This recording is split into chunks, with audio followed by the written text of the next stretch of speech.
ಹರೇ ರಾಮ. ಅತಿಮಧುರ ಚಾಪಹಸ್ತಾಂ ಅಪರಿಮಿತಾಮೋದ ಬಾಣ ಸೌಭಾಗ್ಯಾಂ ಅರುಣಾಂ ಅತಿಶಯ ಕರುಣಾಂ ಅಭಿನವ ಕುಲಸುಂದರೀಂ ವಂದೇ.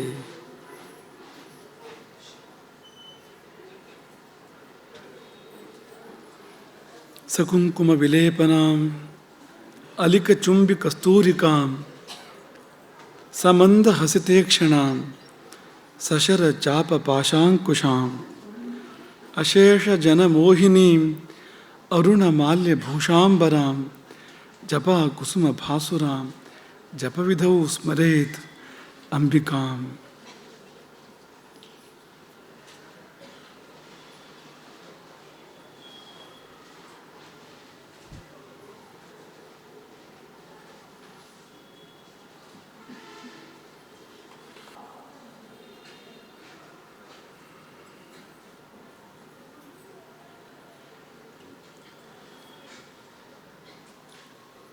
ಆಕೆಯ ದೃಷ್ಟಿಹರಿದಲ್ಲಿ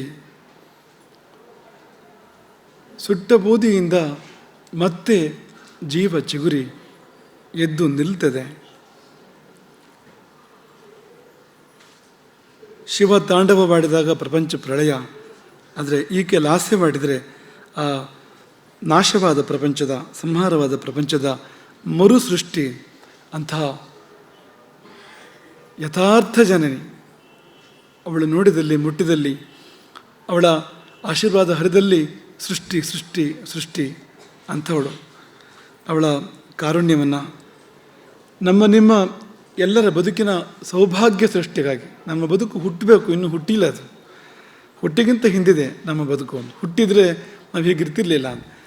ಅಂತಹ ಒಂದು ಮರು ಹುಟ್ಟನ್ನು, ಮೊಟ್ಟೆಯನ್ನು ನೋಡಿದ ಮರಿ ಹುಟ್ಟುವ ಹಾಗೆ ಅಂಥ ಮರು ಹುಟ್ಟನ್ನು ನಮಗೆ ಆ ತಾಯಿ ಕೊಡಲಿ ಎಂಬುದಾಗಿ ಮೊದಲಾಗಿ ಸಂಪ್ರಾರ್ಥಿಸಿ, ಈ ಲಲಿತೋಪಾಖ್ಯಾನ ಪ್ರವಚನದ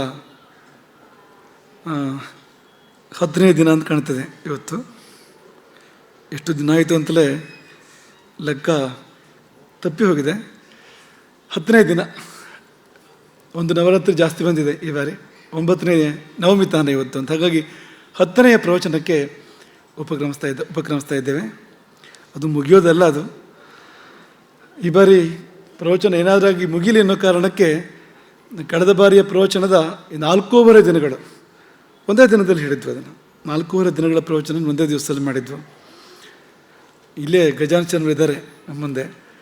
ಅವರಿಗೆ ಚೆನ್ನಾಗಿ ಗೊತ್ತಿದೆ ನಮ್ಮ ರಾಮಕಥೆ ಸಂದರ್ಭದಲ್ಲಿ ಗುರಿ ಮುಟ್ಟೋದೇ ಭಾರಿ ಸಮಸ್ಯೆ ಪ್ರತಿದಿನವೂ ಕೂಡ ಅಂತ. ಎಲ್ಲಿವರೆಗೆ ಹೋಗಿ ತಲುಪಬೇಕು, ಅಲ್ಲಿವರೆಗೆ ಹೋಗಿ ತಲುಪೋದೇ ಭಾರಿ ಸಮಸ್ಯೆ ಅಂತ. ದೇವಿಯ ಚರಿತ್ರೆಗಳೇ ಹಾಗೆ. ಯಾವುದನ್ನು ಬಿಡೋಕ್ಕೆ ಮನಸ್ಸಾಗೋದಿಲ್ಲ, ಯಾವುದನ್ನು ಸಂಕ್ಷೇಪ ಮಾಡೋಕ್ಕೆ ಮನಸ್ಸಾಗೋದಿಲ್ಲ. ಹಾಗಂತ ಸಂಕ್ಷೇಪವೇ ಇದು ವಿಸ್ತಾರ ಖಂಡಿತವಾಗಿಯೂ ಅಲ್ಲ. ವಿಸ್ತಾರ ಮಾಡಿದರೆ ಒಂದೊಂದು ಪ್ರಕರಣವೇ ಇಡೀ ನವರಾತ್ರಿಗೆ ಸಾಕು ಎನ್ನುವಂತೆ ಇದೆ ಇದೆಲ್ಲವೂ ಕೂಡ. ನೋಡಿ, ಈ ಸಪ್ತಶತಿ ಕೂಡ ಇದೆ. ಅದರ ತೂಕ, ಮಹತ್ವ, ಪುಣ್ಯ ಅದರ ಬಗ್ಗೆ ಎರಡನೇ ಮಾತಿಲ್ಲ. ತುಂಬ ಶ್ರೇಷ್ಠವಾಗಿರುವಂಥದ್ದು, ಜನಜನಿತವಾಗಿರುವಂಥದ್ದು. ಅದು ಮಾರ್ಕಂಡೇಯ ಪುರಾಣ, ಇದು ಬ್ರಹ್ಮಾಂಡ ಪುರಾಣ. ಹಿಂದೆ ಇರುವವರು ಒಬ್ಬರೇ, ಈ ಪುರಾಣಗಳು ಹಿಂದೆ ಇರುವವರು ವ್ಯಾಸರು ಒಬ್ಬರೇ. ಆದರೆ ಎಷ್ಟು ಒಂದಕ್ಕೊಂದಕ್ಕೆ ಅಂತರ ಇದೆ ಅಂದರೆ, ಅದು ನೇರವಾಗಿ ವಿಷಯವನ್ನು ಹೇಳಿದೆ. ಸಪ್ತಶತಿಯಲ್ಲಿ ಇದ್ದಕ್ಕಿದ್ದಾಗ 2 2 4 ಅಂತ ಹೇಳಿದೆ ಅದನ್ನು. ಆದರೆ ಇದು ಹಾಗಲ್ಲ, ಪೂರ್ಣ ಕಾವ್ಯಮಯ. ಇದು ಪೂರ್ಣ ನವರಸಮಯ. ಅದ್ಭುತವಾಗಿರುವಂಥ ವರ್ಣನೆಗಳು, ಅತ್ಯದ್ಭುತವಾಗಿರುವಂಥ ವರ್ಣನೆಗಳು ಇರ್ತಕ್ಕಂಥ ಒಂದು ಘಟ್ಟ ಇದು. ಹಾಗಾಗಿ ಇಲ್ಲಿ ಅಕ್ಷರ ನಮ್ಮನ್ನು ಹಿಡಿದು ನಿಲ್ಲಿಸ್ತದೆ ಅಂತ, ಮುಂದಕ್ಕೆ ಹೋಗದಂತೆ ಮಾಡ್ತದೆ ಅಂತ ತಾಯಿ ಅವಳು. ಹಾಗೂ ಹೀಗೂ 10ನೇ ದಿನಕ್ಕೆ ಬಂದು ನಾವೀಗ ಎಲ್ಲಿದ್ದೇವೆ ಅಂದರೆ, ಮಹಾರಾಜ್ಞಿ ಲಲಿತಾದೇವಿಯ ಮಂತ್ರಿಣಿ ಮತ್ತು ದಂಡಿನಿಯರಿಗೆ ದೊಡ್ಡ ಚಿಂತೆಯಾಗಿದೆ ಎನ್ನುವವರೆಗೆ ನಾವು ಬಂದು ತಲುಪಿದ್ದೇವೆ. ನೀವು ಚಿಂತೆ ಮಾಡಿದ ಹಾಗೂ ಇದ್ದೇ ಇದೆ ಪ್ರತಿದಿನವೂ ಕೂಡ. ಅಂಥ ದೊಡ್ಡ ದೇವಿಯ ಮಂತ್ರಿಣಿ ಮತ್ತು ದಂಡಿನಿ ಅವರೇನು ಸಾಮಾನ್ಯರಲ್ಲ. ಅವ್ರಿಗೂ ಚಿಂತೆ ಆಗಿದೆ. ಅವರು ಯುದ್ಧ ಮಾಡ್ತಾ ಇದ್ದವರು. ಬಂಡಾಸುರನ ಸೇನಾಪತಿ ಕುಟಿಲಾಕ್ಷ 10 ಅಕ್ಷೋಹಿಣಿ ಸೈನ್ಯದ ಜೊತೆಯಲ್ಲಿ ಬಂದಿದ್ದವನು ಯುದ್ಧಕ್ಕೆ. ಸೇನಾಪತಿಗಳು ಬಂದಾಗ ಸೇನಾಪತಿಗಳೇ ಯುದ್ಧಕ್ಕೆ ಬರಬೇಕಲ್ವ. ಸಮಾನತೆ ಬೇಕು ನೋಡಿ ಒಂದು ಅಂತ. ಹಾಗಾಗಿ ಬಂಡಾಸುರನ ಸೇನಾಪತಿ ಯುದ್ಧಕ್ಕೆ ಬಂದ ಕಾರಣ ಲಲಿತಾ ದೇವಿಯ ಸೇನಾಧಿಪತಿ ವಹಿಸಿರ್ತಕ್ಕಂಥ ದಂಡನಾಥ ದೇವಿ ಆಕೆ ಹೋಗಿ ಯುದ್ಧ ಮಾಡ್ತಾ ಇರ್ತಾಳೆ. ಜೊತೆಯಲ್ಲಿ ಮಂತ್ರಿನಿ ಕೂಡ ಶ್ಯಾಮಲಾಂಬಿಕೆ ಕೂಡ ಇರ್ತಾಳೆ. ಅವನು ಹೇಳಿ ಕೇಳಿ ಕುಟಿಲಾಕ್ಷ, ಅವನು ಕಣ್ಣು ಹೋಗದೆ ಕುಟಿಲವಾಗಿ ವಕ್ರವಾಗಿ ಅಂತ. ಅವನು ಯುದ್ಧಕ್ಕೆ ಅಂತ ಬಂದಿದ್ದೇ ಅಲ್ಲ. ಮತ್ತ್ಯಾಕೆ ಬಂದಿದ್ದು ಅಂದರೆ ಇವ್ರು ಯಾರು ಲಲಿತಾದೇವಿ ಹತ್ರ ಇರಬಾರ್ದು ಅಂತ. ಶ್ಯಾಮಲಾಂಬಿಕೆ ಆಗಲಿ ಅಥವಾ ದಂಡನಾಥ ದೇವಿಯಾಗಲಿ ಇತರ ಶಕ್ತಿ ದೇವಿಯರು ಯಾರೂ ಕೂಡ ಲಲಿತಾದೇವಿಯ ಬಳಿ ಇರಬಾರ್ದು. ಅವರ ಗಮನವನ್ನು ಬೇರೆಡೆ ಸೆಳೆಯುವಂಥದ್ದು, ಶಕ್ತಿ ನಾಯಕಿಯರ ಗಮನವನ್ನು ಬೇರೆಡೆ ಸೆಳೆಯುವಂಥದ್ದು ಉದ್ದೇಶ ಕುಟಿಲಾಕ್ಷನಿಗೆ. ಯಾಕೆಂದರೆ ಹಿಂದೆ ಯಜಮಾನ ಹೋಗಿದ್ದಾನೆ, ದಣಿಗಳ ತಮ್ಮನ ತಮ್ಮ, ಯುವರಾಜಾನುಜ ಅಂತ ಕರೀತಾರೆ. ಯುವರಾಜನ ತಮ್ಮ ವಿಶುಕ್ರ ಯುವರಾಜ, ಅವನ ತಮ್ಮ ವಿಷಂಗ. ಅವನು ಹಿಂದಿನಿಂದ ಹೋಗಿದ್ದಾನೆ ಲಲಿತಾದೇವಿಯ ರಥದ ಮೇಲೆ ಆಕ್ರಮಣ ಮಾಡೋ ಸಲುವಾಗಿ. ಅವನಿಗೆ ಆಕ್ರಮಣ ನಿರಾತಂಕ ಆಗಬೇಕು. ಈಗ ಮಾರೀಚನ ಕೆಲಸ ಏನು ಅಂದರೆ ರಾಮಲಕ್ಷ್ಮಣರನ್ನು ಬೇರೆ ಕಡೆ ಕರ್ಕೊಂಡು ಹೋಗುವಂಥ. ಅದು ಯಾಕೆ ಅಂದರೆ ಸೀತೆಯನ್ನು ಕದ್ವೊಯ್ಯಲಿಕ್ಕೆ ಸುಲಭ ಆಗಲಿ ರಾವಣನಿಗೆ. ರಾಮನನ್ನು ಎದುರಿಸುವ ಯೋಚನೆ ಇಲ್ಲ, ಕದ್ದೇ ಹೋಗುವಂಥದ್ದು, ಸೀತೆಯನ್ನು ಗೆದ್ದುಕೊಂಡು ಹೋಗುವಂಥ ಧಾರ್ಷ್ಟ್ಯ, ಆ ವಿಶ್ವಾಸ ಇಲ್ಲ ಅವನಿಗೆ. ಹಾಗಾಗಿ ಗಮನವನ್ನು ಬೇರೆಡೆ ಸೆಳೆಯುವ ಸಲುವಾಗಿ ಆ ಮಾರೀಚ ಪ್ರಕರಣ ಇರೋದು, ಮಾಯಾಮೃಗದ ಪ್ರಕರಣ ಇರುವಂಥದ್ದು. ಹಾಗೆ ಇದು ಕೂಡ ಅಂತ ಗೊತ್ತಿರಲಿಲ್ಲ ಅವರಿಗೆ. ಯುದ್ಧ ಮುಗಿದು ಆ ಕುಟಿಲಾಕ್ಷ ಆ ಸೈನ್ಯ ಪೂರ್ತಿ ನಾಶ ಆಯಿತು. ದಂಡನಾಥ ದೇವಿ ಅವಳು ಹೊರಟ ಮೇಲೆ ಮತ್ತೆ ಇನ್ನೇನಾಗುವಂಥದ್ದು, 10 ಅಕ್ಷೋಹಿಣಿ ಸೈನ್ಯ ನಾಮಾವಶೇಷ ಆಯಿತು. ಕುಟಿಲಾಕ್ಷ ಓಡಿ ಬದುಕಿದ. ಆದರೆ ಅವನ ಕಾರ್ಯ ಆಗಿತ್ತು. ಕಾರ್ಯ ಅಂದರೆ ಅವರ ಗಮನ ಈ ಕಡೆ ಇಡುವಂಥದ್ದು, ಅಷ್ಟು ಕೆಲಸ ಆಗಿತ್ತು. ಅಲ್ಲಿಯೂ ಕೆಲಸ ಆಗಿದೆ ಅಂತಲ್ಲ, ಅಲ್ಲಿ ಪಾಪ ಅವರು ಪೆಟ್ಟು ತಿನ್ಕೊಂಡು ಹೋಗಿದ್ದಾರೆ ಅಲ್ಲಿ. ಆ ಕೆಲಸ ದೇವಿಗೆ ಏನೂ ತೊಂದರೆ ಆಗಿಲ್ಲ ಅಲ್ಲಿ, ಆದರೆ ಗಮನ ಸೆಳೆಯುವ ಕಾರ್ಯ ಆಗಿತ್ತು ಅಂತ. ಇಷ್ಟಾದ ಮೇಲೆ ಅವರಿಗೆ ಗೊತ್ತಾಯಿತು, ರಾತ್ರಿ ಒಂದು ಕಪಟ ಯುದ್ಧ ನಡೆದಿದೆ. ಪಾರ್ಶ್ನಿಗ್ರಹ ಅಂತ ಸಂಸ್ಕೃತದಲ್ಲಿ ಹೆಸರದಕ್ಕೆ. ಬೆಂಗಡೆಯಿಂದ ಬಂದು ಯುದ್ಧ ಮಾಡುವಂಥದ್ದು, ಗೊತ್ತಾಗದಂತೆ ಹಿಂದಿನಿಂದ ಬಂದು ಆಕ್ರಮಣ ಮಾಡುವಂಥದ್ದು, ಅಂಥದ್ದೊಂದು ಹೇಡಿತನದ ಕಾರ್ಯ. ಹೆಣ್ಣು ಮಕ್ಕಳ ಜೊತೆ ಯುದ್ಧ ಮಾಡುವಾಗ ಹಿಂದ್ಗಡೆಯಿಂದ ಬಂದು ಯುದ್ಧ ಮಾಡೋದು ಅಂದರೆ ಅವರು ಏನು ಯಾವ ಜಾತಿ ಗಂಡಸರು ಅಂತ ಅವ್ರನ್ನ ಕರಿಬೇಕು ದೇವರಿಗೆ ಗೊತ್ತು. ರಾಕ್ಷಸರು ಬೇರೆ, ದೊಡ್ಡ ಮೀಸೆ ಹೊತ್ತವ್ರು ಅಂತ, ಸಣ್ಣ ಮೀಸೆ ಕೊಡಲ್ಲ ಅವರಿದ್ದು. ಆದರೆ ಆ ಮೀಸೆಗಳೆಲ್ಲ ಎಲ್ಲಿಗೆ ಹೋದವು? ಅಂಥ ಒಂದು ಹೇಡಿತನದ ಕೂಟ ಯುದ್ಧವನ್ನು ಈ ರಾಕ್ಷಸರು ರಾತ್ರಿ ಮಾಡಿದ್ದಾರೆ. ಅದು ಗೊತ್ತಾಗಿ ತುಂಬ ಸಂಕ್ಷೋಭ ಉಂಟಾಯಿತು ಮಂತ್ರಿಣಿ ಮತ್ತು ದಂಡಿನಿ ಇಬ್ಬರಿಗೂ ಕೂಡ. ನಿರ್ವೇದ ಮಾಪತವು, ತುಂಬ ಚಿಂತೆ, ತಮ್ಮನ್ನು ತಾವೇ ಹಿಡಿದುಕೊಂಡ್ರು. ನಾವು ಉತ್ತಾನ ಬುದ್ಧಿಗಳಾದವು ಅಂತ. ಉತ್ತಾನ ಬುದ್ಧಿ ಅಂದ್ರೇನು? ಬುದ್ಧಿ ಎದ್ದು ಎಲ್ಲೋ ಹೋಗ್ಬಿಟ್ಟಿದೆ ಅಂತ, ತಿರುಗಾಟಕ್ಕೆ ಹೋಗಿದೆ ಬುದ್ಧಿ ಅಂತ, ಉತ್ತಾನ ಬುದ್ಧಿ ಅಂತ. ದೇವಿಯನ್ನು ಬಿಟ್ಟು ದೂರ ಬಂದ್ಬಿಟ್ವಲ್ಲ ನಾವು ಈ ಕಡೆಗೆ, ಎಲ್ಲೂ ಹೋಯ್ತು ನಮ್ಮ ಬುದ್ಧಿ ಅಂತ ತಮ್ಮನ್ನು ತಾವೇ ಅವರು ಹಿಡಿದುಕೊಳ್ತಾರೆ ಆ ದೇವಿಯರು ಇವರು. ಯಾಕೆಂದರೆ ಅವರಿಬ್ಬರು ಲಲಿತಾ ದೇವಿಯ ತುಂಬ ಹತ್ತಿರದ ಶಕ್ತಿ ನಾಯಕಿಯರು, ಅವರು ಅತ್ಯಂತ ಹತ್ತಿರದ ಶಕ್ತಿ ನಾಯಕಿಯರು, 2ನೇ 3ನೇ ಸ್ಥಾನದಲ್ಲಿ ಬರ್ತಕ್ಕಂಥವ್ರು. ಅವರಿಗೆ ಇಬ್ಬಗೆಯ ಚಿಂತೆ ಅಂತ. ಕೋವೃತ್ತಾಂತೋ ಭವೇತ್ ತತ್ರ, ಏನಾಯ್ತೋ ಏನೋ ಅಲ್ಲಿ ಅಂತ. ಸ್ವಾಮಿನ ಕಿಂ ರಣಕೃತಃ, ನಮ್ಮ ಸ್ವಾಮಿನಿ ಲಲಿತಾದೇವಿ ಅದು ಏನು ಯುದ್ಧವನ್ನು ಮಾಡಿದಳು, ಹೇಗೆ ಯುದ್ಧವನ್ನು ಮಾಡಿದಳು, ಏನು ಸಂದರ್ಭ ಬಂತೋ ಅಲ್ಲಿ. ಯಾಕೆಂದ್ರೆ ಅವಳ ಮೇಲೆ ನೇರವಾಗಿ ದಾಳಿ ಆಗಿದ್ದರಿಂದ ಅವಳು ಯುದ್ಧ ಮಾಡಿರ್ಬೋದು ಎನ್ನುವ ಒಂದು ಊಹೆ ಅಂತ. ಅಥವಾ ಅಲ್ಲಿಯ ಉಳಿದ ಶಕ್ತಿಗಳು, ಲಲಿತಾದೇವಿಯ ಸುತ್ತಮುತ್ತ ಇರತಕ್ಕಂಥ ಉಳಿದ ಶಕ್ತಿಗಳು, ಅವರ ಕಥೆ ಏನಾಯಿತೋ ಅಲ್ಲಿ ಎಂಬುದಾಗಿ ಒಂದು ಕಡೆಯಿಂದ ಅದು. ಇನ್ನೊಂದು ಕಡೆಯಿಂದ ಸ್ವಾಮಿನಿಗೆ ಏನು ಅನಿಸುತ್ತೋ ಏನೋ ಅಂತ ತಮ್ಮ ಬಗ್ಗೆ. ಹೊಣೆಗಾರಿಕೆ ಉಳ್ಳವರಲ್ವಾ, ಸಂಪೂರ್ಣ ಹೊಣೆಗಾರಿಕೆ ಉಳ್ಳವರು ದಂಡನಾಥ ದೇವಿ ಮತ್ತು ಶ್ಯಾಮಲಾಂಬಿಕೆ. ಹೀಗಾಗಿ ಅವರ ಹೊಣೆಗಾರಿಕೆ ಮಧ್ಯದಲ್ಲಿ ಈ ಕಾರ್ಯ ಹೇಗೆ ನಡೀತು? ಲಲಿತಾದೇವಿಯ ರಥದ ಮೇಲೆ ನೇರವಾಗಿ ಆಕ್ರಮಣ ಹೇಗಾಯಿತು? ಹೊಣೆಗಾರಿಕೆ ಪ್ರಶ್ನೆ ಇದೆ ಅಲ್ಲಿ ಅಂತ. ನಿಜವಾದ ಹೊಣೆಗಾರರು ಈ ಥರ ಯೋಚನೆ ಮಾಡ್ತಾರೆ, ಏನು ಅಂದ್ಕೊಂಡ್ರೋ ಏನೋ ಅಂತ. ಮತ್ತದು ಅಲ್ಲೇ ಇರುವವರು ಅವರು ನೆಪ ಹುಡುಕ್ತಾ ಇರ್ತಾರೆ. ಯಾವ ಕಾರಣಕ್ಕೆ ಹೀಗಾಯಿತು ಅಂದರೆ ಅಂತ ಶುರು ಮಾಡಿ ಒಂದು 25 ಕಾರಣ ಕೇಳ್ತಾ ಕೂತ್ಕೊಂಡ್ರೆ ಅದು ಕಾರಣ ಪುರುಷರು ಅಂತ ಒಂದಷ್ಟು ಜನ ಇರ್ತಾರೆ. ಅವರಿಗೆ ಕಾರಣ ಕೊಡೋದೇ ಕೆಲಸ ಅಂತ. ಕಾರ್ಯ ಏನಾಗಬೇಕು ಅನ್ನೋ ಪ್ರಶ್ನೆ ಇಲ್ಲ, ಕಾರಣ ಕೊಡು ಕಾರಣ ಕೊಡು ಕಾರಣ ಕೊಡು. ಈ ಕಾರಣ ಪುರುಷರಿಂದ ಆಗಬೇಕಾದೇನು, ಅವ್ರನ್ನ ಕಟ್ಕೊಂಡು ಏನೂ ಆಗಬೇಕಾಗಿಲ್ಲ ಅಂತ. ಕೆಲಸ ಆಗಬೇಕು, ಹೆಚ್ಚು ಕಡಿಮೆ ಆದರೆ ಹೊಣೆ ಹೊರಬೇಕು ಅಂತ. ನಿಜವಾಗಿ ಅವರ ತಪ್ಪೇನೂ ಇಲ್ಲ ಇಲ್ಲಿ, ಎಲ್ಲವೂ ದೇವಿಯ ಗಮನದಲ್ಲಿದೆ. ಅದಕ್ಕೆ ತಕ್ಕಂತೆ ಎಲ್ಲವೂ ಕೂಡ ನಡೀತಾ ಇದೆ. ಯಾರ್ಯಾರು ಎಲ್ಲೆಲ್ಲಿ ಇರಬೇಕು ಅಂತ ದೇವಿಯ ಗಮನದಲ್ಲಿದ್ದೇ ನಿರ್ಣಯ ಆಗಿರ್ತಕ್ಕಂಥದ್ದು, ಆ ಪ್ರಕಾರವೇ ಇರುವಂಥದ್ದು. ಮತ್ತು ಎದುರುಗಡೆಗೂ ದೊಡ್ಡ ಯುದ್ಧ ಬಂದು ಉಪಸ್ಥಿತವಾಗಿದೆ, ಸೇನಾಪತಿಯೇ ಬಂದಿದ್ದಾನೆ ಯುದ್ಧಕ್ಕೆ. ಯುದ್ಧ ಮಾಡಲೇಬೇಕಲ್ವೇ ಅವರು. ಆದರೂ ಅಲ್ಲಿ ಆದ ಅವಘಡ ಏನಾಗಿಲ್ಲ, ಒಂದು ಗಡಿಬಿಡಿ, ಒಂದು ಗೊಂದಲ, ಅದರ ಕುರಿತು ಏನೋ ತಳಮಳ ಆ ಇಬ್ಬರು ದೇವಿಯರಲ್ಲಿ. ಶಂಕಾಕುಲರಾಗಿ ದಂಡನಾಥ, ಶ್ಯಾಮಲಾ ದೇವಿಯರು ಮತ್ತು ಉಳಿದ ನಾಯಕಿಯರು ಚಕ್ರರಾಜ ರಥ ಇರುವಲ್ಲಿಗೆ, ಸ್ವಾಮಿನಿ ಲಲಿತಾದೇವಿ ಇರುವಲ್ಲಿಗೆ ಅವರು ಪ್ರಯಾಣ ಮಾಡ್ತಾರೆ. ಹೋಗಿ ಆ ರಥವನ್ನು ಸುತ್ತುವರಿತಾರೆ. ಚಕ್ರರಾಜ ರಥವನ್ನು, ಶ್ರೀಚಕ್ರ ರಥವನ್ನು ಅವರೆಲ್ಲರೂ ಕೂಡ ಸುತ್ತುವರಿತಾರೆ. ತಮ್ಮ ತಮ್ಮ ರಥವನ್ನು ಹಿಡಿದು ಸೇನೆಗಳನ್ನು ವ್ಯವಸ್ಥಿತವಾಗಿ ನಿಲ್ಲಿಸಿ, ಅಲ್ಲಿ ಶಿಸ್ತಿಗೆ ತುಂಬ ಆದ್ಯತೆ ಇರುವಂಥದ್ದು, ತುಂಬ ಆದ್ಯತೆ ಇದೆ ಶಿಸ್ತಿಗೆ. ನಾವು ಆರಂಭದಲ್ಲೇ ಹೇಳಿದ್ವು, ಶಕ್ತಿ ದೇವಿಯರು ಕೂಡ ಬೆತ್ತದ ರುಚಿ ನೋಡಬೇಕಾಗ್ತದೆ ಅವರು ಅಂತ. ಅವ್ರ ದಾರಿಯಲ್ಲಿ ಹೋಗದೇ ಇದ್ದರೆ, ಆ ಕಡೆ ಈ ಕಡೆ ಹೋದರೆ ಅವರು ಸ್ವತಃ ಶಕ್ತಿಯರಾದರೂ ಕೂಡ ಅವ್ರು ಬೆತ್ತದ ರುಚಿಯನ್ನು ಕಾಣಬೇಕಾಗ್ತದೆ ಎನ್ನುವಂಥ ಶಿಸ್ತಿನ ಸೈನ್ಯ ಅಂದರೆ ಹಾಗೆ ಅಂತ. ಈಗ ಸಾಮಾನ್ಯ ಮನುಷ್ಯರ ರೀತಿ ನೀತಿಗಳು ಬೇರೆ ಇರ್ತದೆ. ಸೈನ್ಯ ಅಂದರೆ ಮೊದಲನೇದಾಗಿ ಶಿಸ್ತಿರಬೇಕು, ನಿಷ್ಠೆ ಇರಬೇಕು. ಇಲ್ಲದ್ರೆ ಏನು ಸೈನ್ಯ ಅದು ಅಂತ. ರಥ ಬಿಡಿದು ಸೈನ್ಯಗಳನ್ನು ವ್ಯವಸ್ಥಿತವಾಗಿ ನಿಲ್ಲಿಸಿ, ಮಂತ್ರಿಣಿ ಮತ್ತು ದಂಡಿನಿ, ಶ್ಯಾಮಲಾದೇವಿ ಮತ್ತು ವಾರಾಹಿ ದೇವಿ, ಇಬ್ಬರು ದೇವಿಯರು ಶ್ರೀಚಕ್ರ ರಥವನ್ನು ಏರ್ತಾರೆ. ಕ್ರಮವಾಗಿ 9 ಆವರಣಗಳು, ತಾನೇ ಸೀದಾ ನೇರವಾಗಿ ಶ್ರೀದೇವಿಯ ಭೇಟಿ ಆಗುವಂತೆ ಇಲ್ಲ, 9 ಆವರಣಗಳನ್ನು ದಾಟಿ ಹೋಗಬೇಕು. 9 ಆವರಣಗಳನ್ನು ದಾಟಿ ಹೋಗುವಾಗ ಇಡೀ ಸಮಾಚಾರ ಸಿಗ್ತಂತೆ ಅವರಿಗೆ. ಯಾಕಂದ್ರೆ ಅಲ್ಲಲ್ಲಿಯ ಶಕ್ತಿಯರು, ಆ ನವಪರ್ವಸ್ಥ ಶಕ್ತಿಯರು, ಅಲ್ಲಲ್ಲಿ ಶಕ್ತಿಯರು ಒಂದೊಂದು ಸುದ್ದಿ ಹೇಳಿದ್ದಾರೆ ಅವರು ಹೋಗುವಾಗ ಅಂತ. ಹಾಗಾಗಿ ದೇವಿ ಬಳಿ ಹೋಗುವ ಹೊತ್ತಿಗೆ ಇಡೀ ವೃತ್ತಾಂತ ಅವರ ಗಮನಕ್ಕೆ ಬಂದಿದೆ.